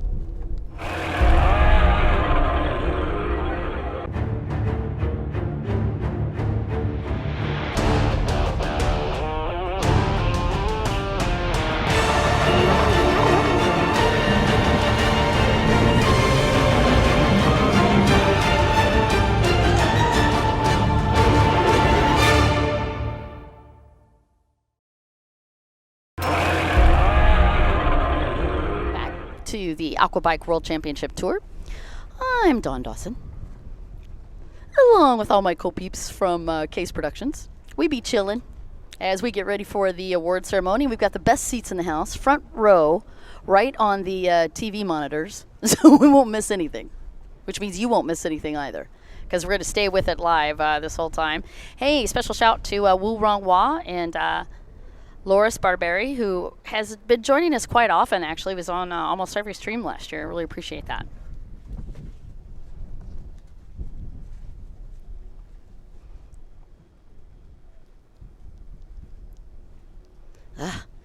Just trying to get a couple of pictures of the media tent so you guys can see what it looks like from our perspective. I was actually trying to do a selfie too, but geez, this wind is not my friend. He's not my friend at all. Right there is my monitor, just part of our sound crews. We've got a whole crew front and back. The book. This is all my homework. I feel like a little kid at school every day. Of course, the must-have items like binoculars.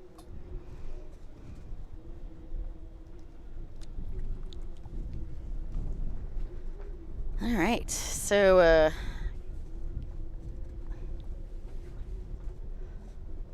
just catching a few quick pictures for you guys, and we'll post some of them up on the stream. Mainly, I'm just entertaining myself as we get ready for the award ceremony. Great shot of the paddocks.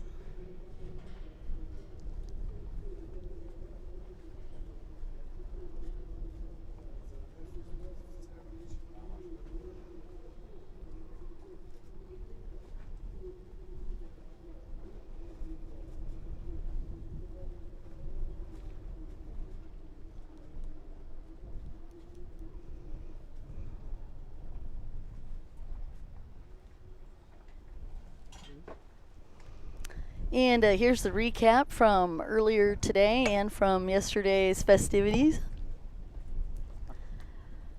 The parallel slalom challenge, the winners for that last night were Stian Schvetlein in the men's division, Sophie Borgstrom in the women's division,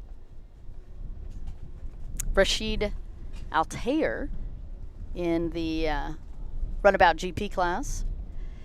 And then last night we had a expression session with all the freestylers, which was, as it always is, one of the highlights anytime we get the freestylers out there in front of our different host cities. They typically go pretty crazy for them, and it was no exception last night in front of a crowd of about 3,500 people. We got all of our freestylers out there, and it was way too much fun to do that under the lights right in the middle of the channel. And then a full day of racing and practicing for us. Now, what you did not hear was this morning's session. We went through a couple of practices for the riders. We did not put that on the live stream. It's just an opportunity for the riders to check out any changes on the course over the last 24 hours. There's another shot of that seawall that goes all along the river all the way up to that bridge from the port area back to the bridge.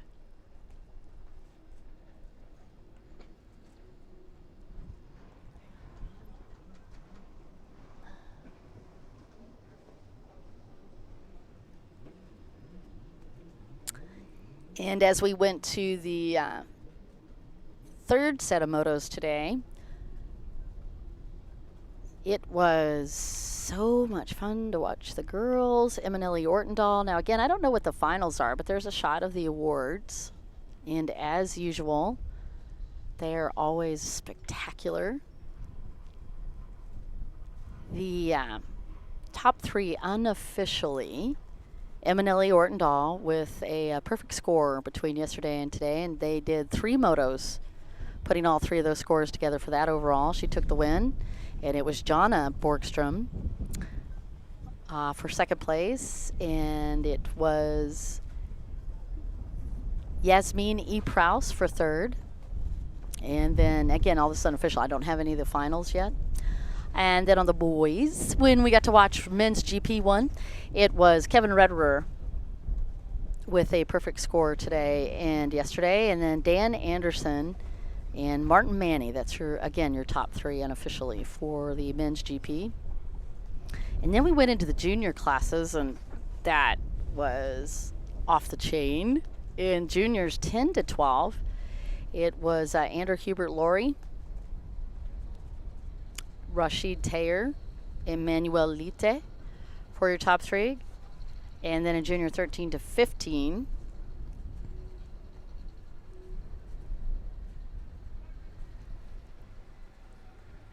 I was just double checking our points here, making sure I wasn't telling any fibs to you guys.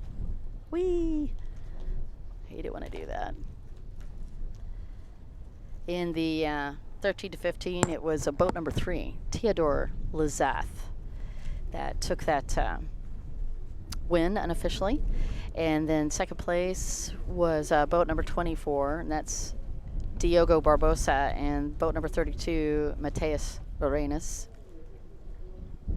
for 13 to 15. And then in the runabout class, in a fantastic finish, Rashid Altair taking that win, Jeremy Perez second, and Samuel Johansson. And there's a shot of one of the local residents these guys are huge. The stork that you saw, they have been building nests, and all the way down from Lisbon on the drive down, I saw those nests periodically on the sides of the roads. And it sounds like, if I'm hearing correctly, they are actually already starting the awards ceremony. You can hear the announcing in the background beginning for the awards. We had the mayor of Portimao join us this morning for our riders briefing.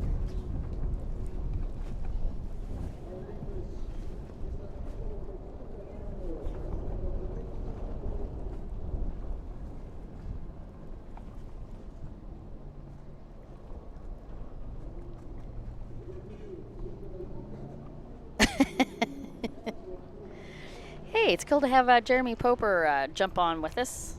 Crystal Bosch is also back on the stream, and even Mike Young. Hey, bud. Yes, it was windy, and yes, it was some great racing today, sir. We are on to the fun part of the ceremony, where we're doing the awards.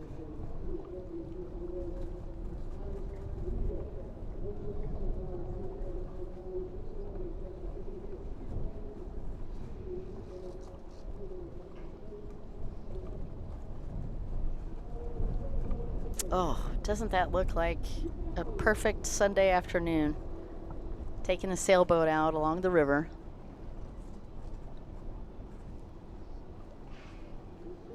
And yep, we are starting with our awards ceremony, and that is going to be the ladies division, and it is Yasmini Proust from Estonia on the podium in third.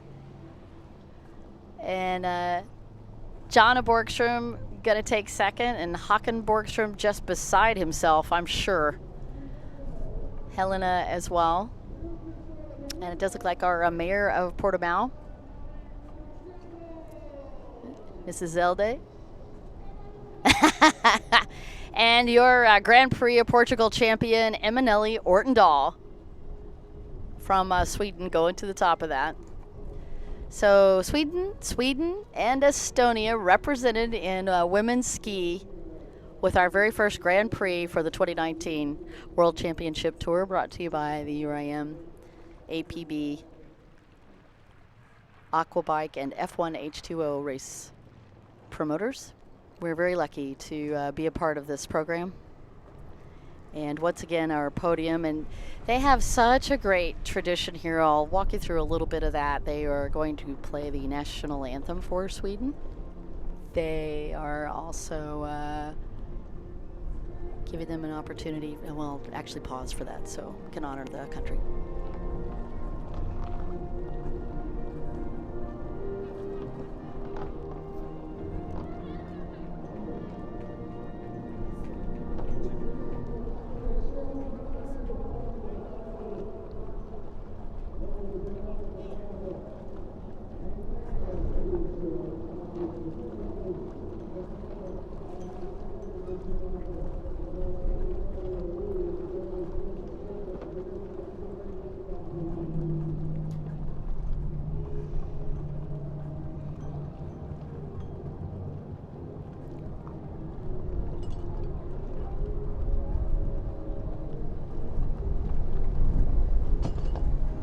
And now we have the awards presentation.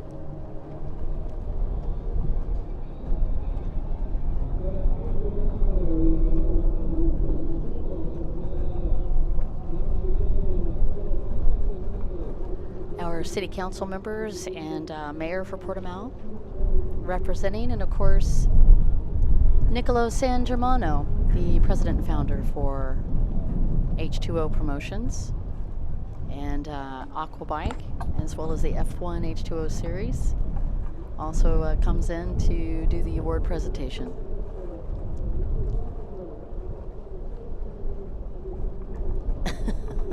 Could the grins on their faces be any bigger? I have to say, this is most definitely one of the best classes of women competitors I've ever seen. They work well together. They are incredibly fast, and great to see Emanuele Ortendal back at the top of this podium.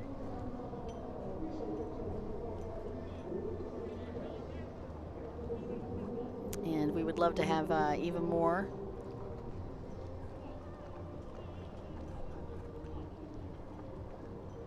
Again, your president of the Portuguese Federation, Paulo Ferreira.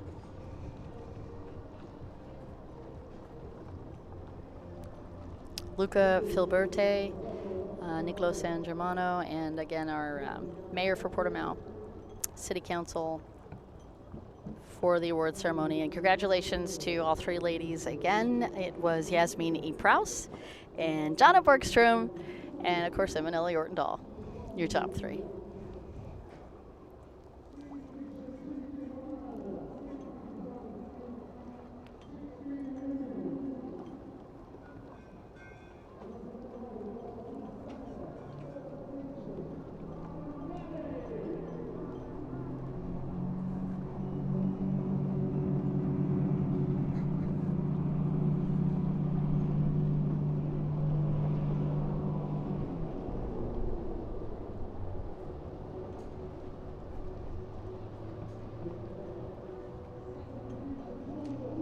All right, we go right on over to the men's. And in third place in men's GP, that is Martin Manni from Estonia. And in second place, look at the grid, Dan Andersson from Sweden for second.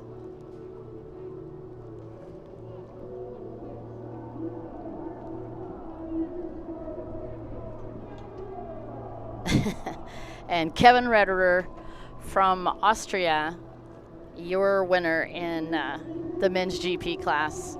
And this weekend was crazy fun to watch from these three riders. Actually, the entire field. It was great to have Steven Daliak and Raphael Moron here, and to be able to see these guys do so well. Martin Manni third, Dan Andersson, his best finish, second, and Kevin Rederer win.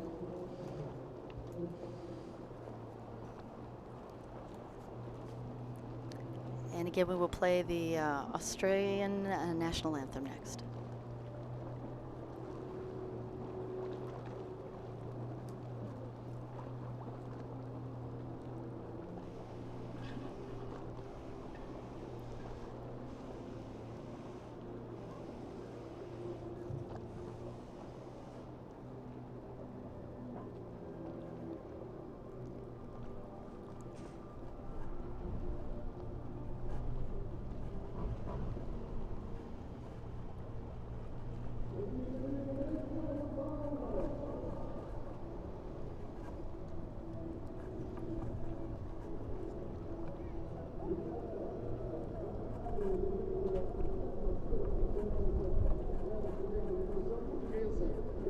And now the presentation for the awards. And our president of the Portuguese Federation comes up to do the presentation for Martin Manni from Estonia. This will be his second podium. Martin Manni's got a third place in 2017. It's got to be a big boost to come into the very first stop on the 2019 tour and get an opportunity to be on the podium that first weekend. A great punch of momentum that will carry him into hopefully that stop in Olbia. He's done very well in the past in GP2 and GP3 classes, but just moved up into the men's GP1 class in 2017. Dan Andersson with his best finish ever in that second place spot. And of course, Kevin Rederer, your defending world champion from 2018, at the top of the podium and the start of our 2019 tour. And that is your podium for men's GP Ski 1.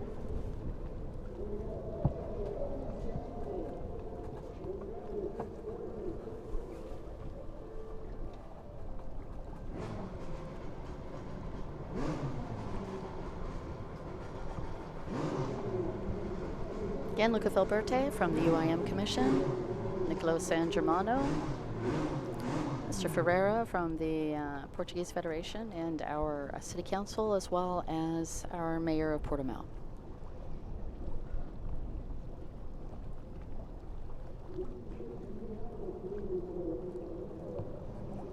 All right, that was your podium for Ben's Ski GP.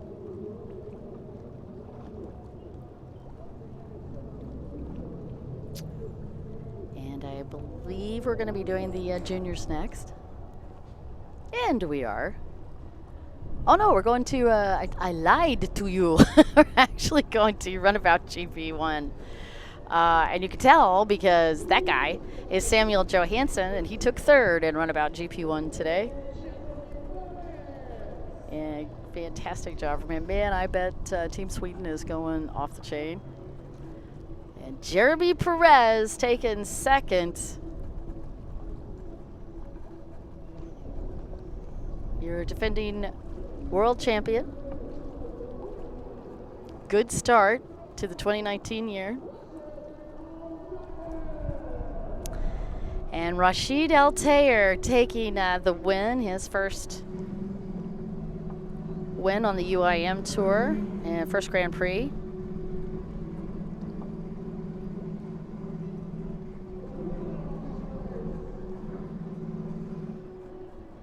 And what a great day for gentleman aboard boat number 5. He's had wins on the F1 class, F1 H2O, but this will be his first Grand Prix win on the UIM-ABP Aquabike World Championship Tour, and a great job for Rashid Altair. And second place, Jeremy Perez. Third, Samuel Johansson, and now we will play the national anthem for the UAE.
And now for our award presentation. You can see these guys. One of the things that they get is UIM hats, and the award presentation for Samuel Johansson, presented by your president of the Portuguese Federation, Mr. Ferreira.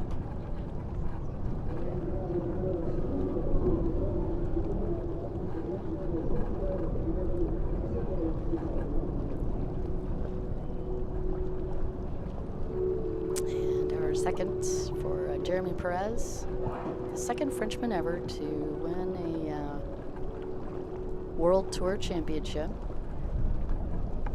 And what an incredible feeling that must be.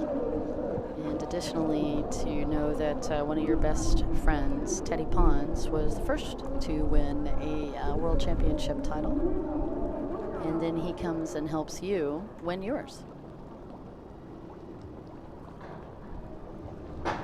And his first GP in the Aquabike Tour, and that presented by Luca Filberte from the UIM Commission. And congratulations to our podium for this top 3 finish.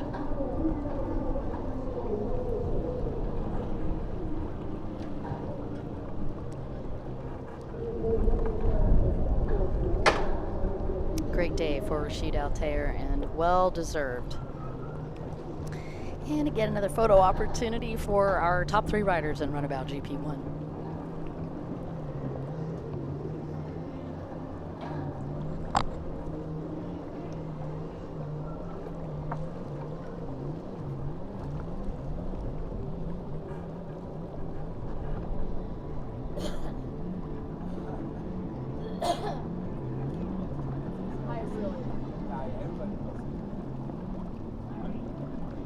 we're back. Congratulations once again to the top 3 in Runabout GP1.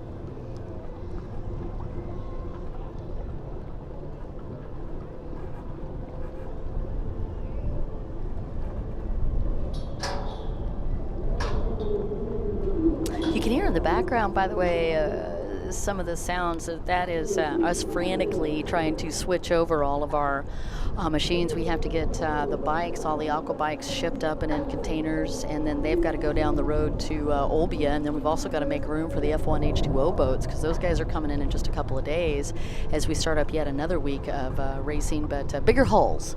All right, we are on to trying to get a chance to look. Oh, it's our freestyle guys. I got it. I do not have a sheet of the schedule, just so you guys know, so we're completely guessing based on what's happening on screen. And that is going to be our freestyle. Improving. Fortunately, I'm real good at it. That is going to be Sergey Kemizov from Russia taking third. Congratulations to him from Moscow. And then in second place, of course, it's Roberto Mariani from Italy. And your winner for this round is Rashid Al-Mullah. That is going to be our podium for freestyle. Again, Sergey Kemizov and Roberto Mariani and Rashid Al-Mullah, your top 3.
All right, they did the national anthem for the UAE, honoring Rashid Al-Mullah's country.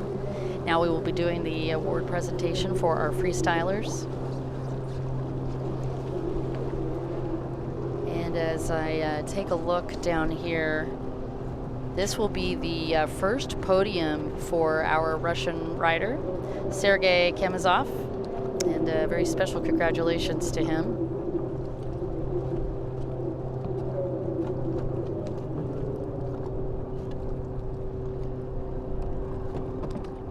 President of the Portuguese Federation, awarding second place to Roberto Mariani. Now, he is no stranger to the podium. He's got 10 podiums overall. 3 Grand Prix seconds and 7 Grand Prix thirds. Has yet to sneak to the top of that podium in a Grand Prix. And the award going to first place to Rashid Al-Mullah, our defending world champion, who will be taking the Grand Prix of Portugal win. And the win in our first stop on the 2019 tour. And a great lineup of freestylers.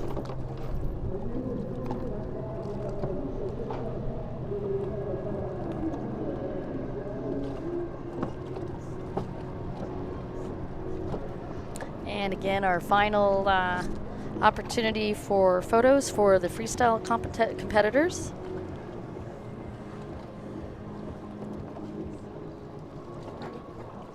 Nicolo San Germano, of course, our founder for the H2O promotion.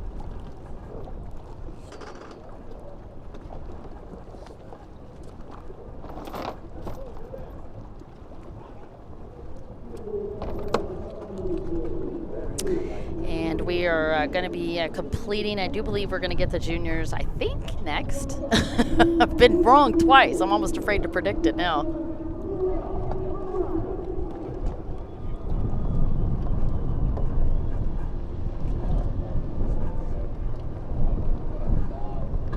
All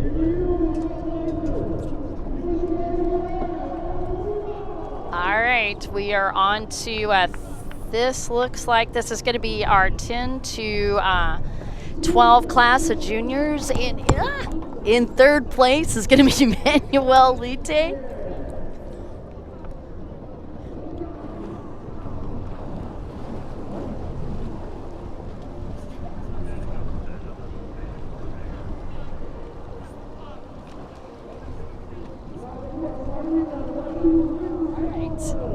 And we're back. So third place, Manuel Lite. A little technical difficulty. We got that squared. In second place is 55. That's Rashid Tair for 55. And your winner in the 10 to 12 class is the double aces of Mr. Hubert Laurie. Ander Hubert Laurie takes that top of that podium. And there is your overall podium for 10 to 12.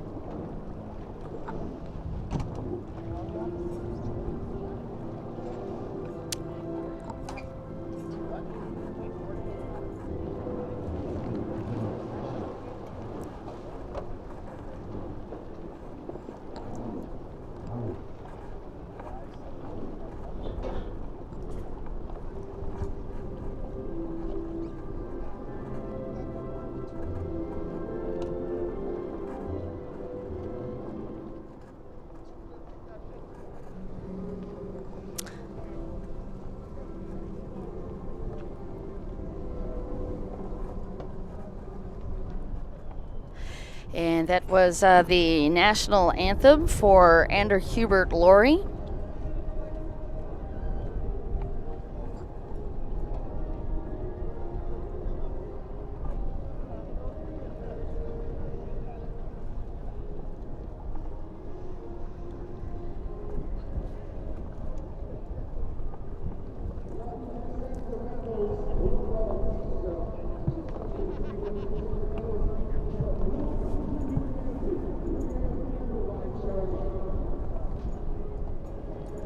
And this is going to be our award presentation. We're starting with third place, and Luco Filiberti from one of our commissioners for the UIM, and he will present third place to Manuel Lite.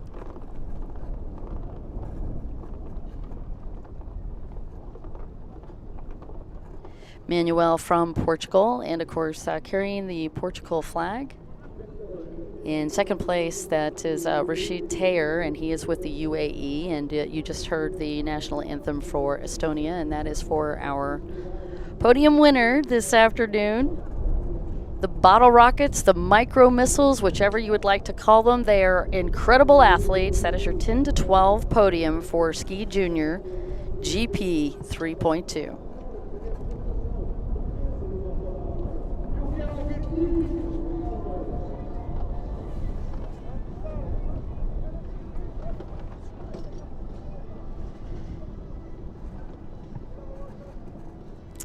And the Portuguese president doing the presentation for third.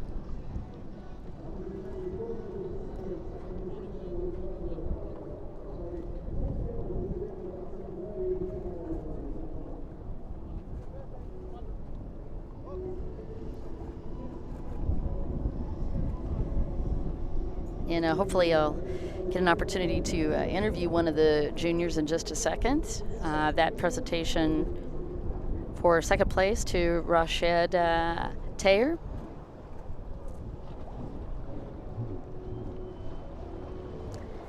And again, your winner for today for 10 to 12, and that is Ander Hubert Laurie, and that award presented by the Mayor of Portimao.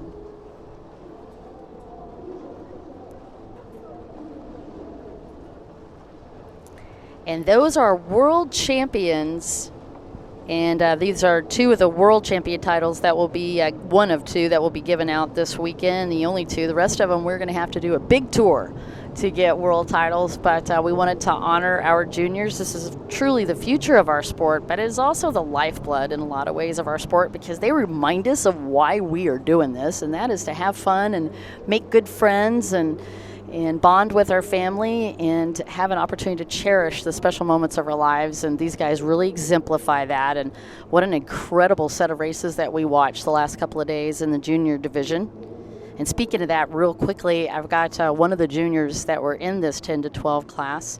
And I just want to catch a couple of thoughts from him on his feelings for this weekend and how it was to be able to compete in the juniors. And what was that like for you, being able to compete with the juniors and being a part of this?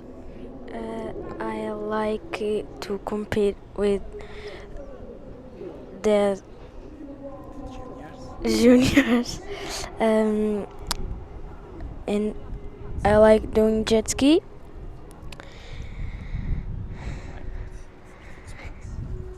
And practiced this for 6 months, and this is the third race, and last race in European Championship I had third place.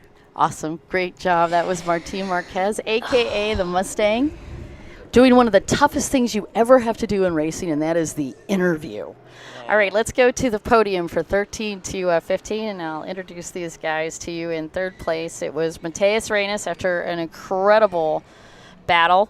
In second place, it was boat number 24, and that was Diogo Barbosa.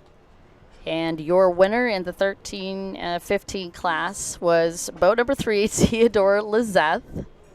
And the countries that you're seeing represented on the podium, for Mateus Reines, it's Estonio.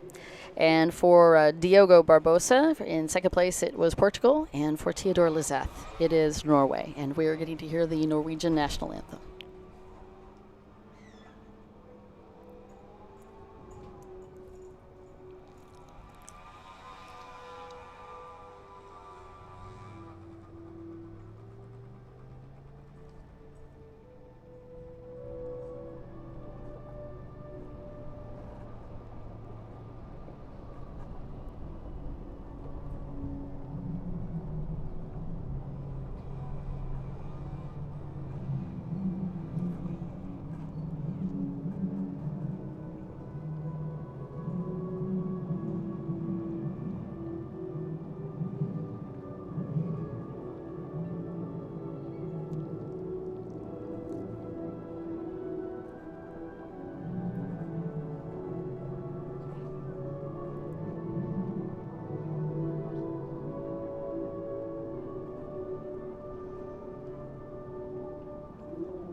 As we complete that national anthem honoring our winner. Again, boat number 3, that was Theodore Lizeth from Norway. And now we will be awarding this is the other part of the award ceremony where we present the awards. And we're starting with Nicolo San Germano, our founder, for H2O and for Aquabike. And he presents to Mateus Reines for number 3, and then our second place, Diogo Barbosa, and I don't think that grin could get any bigger for all 3 of these guys. Pretty happy. And the Portuguese president awarding that. And just as a reminder, these are for world titles. This was a one-round world championship opportunity for these guys, and what a big honor in our city council awarding that top spot. And that goes to Theodore Lizeth, your new world champion for 2019 on the UIM-ABP Aquabike World Championship Tour. And again, there are your titles and names and countries posted. Mateus Reines on the third place spot, Diogo Barbosa for second, and Theodore Lizeth, your world champion. Luca Filibrote.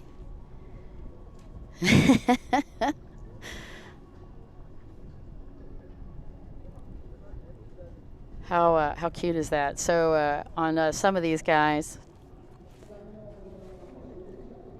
even with them standing on the podium, they still weren't taller than Luca Filberti. Here's going to be your final lineup and a picture opportunity. Then I will be able to complete our award ceremony for the day.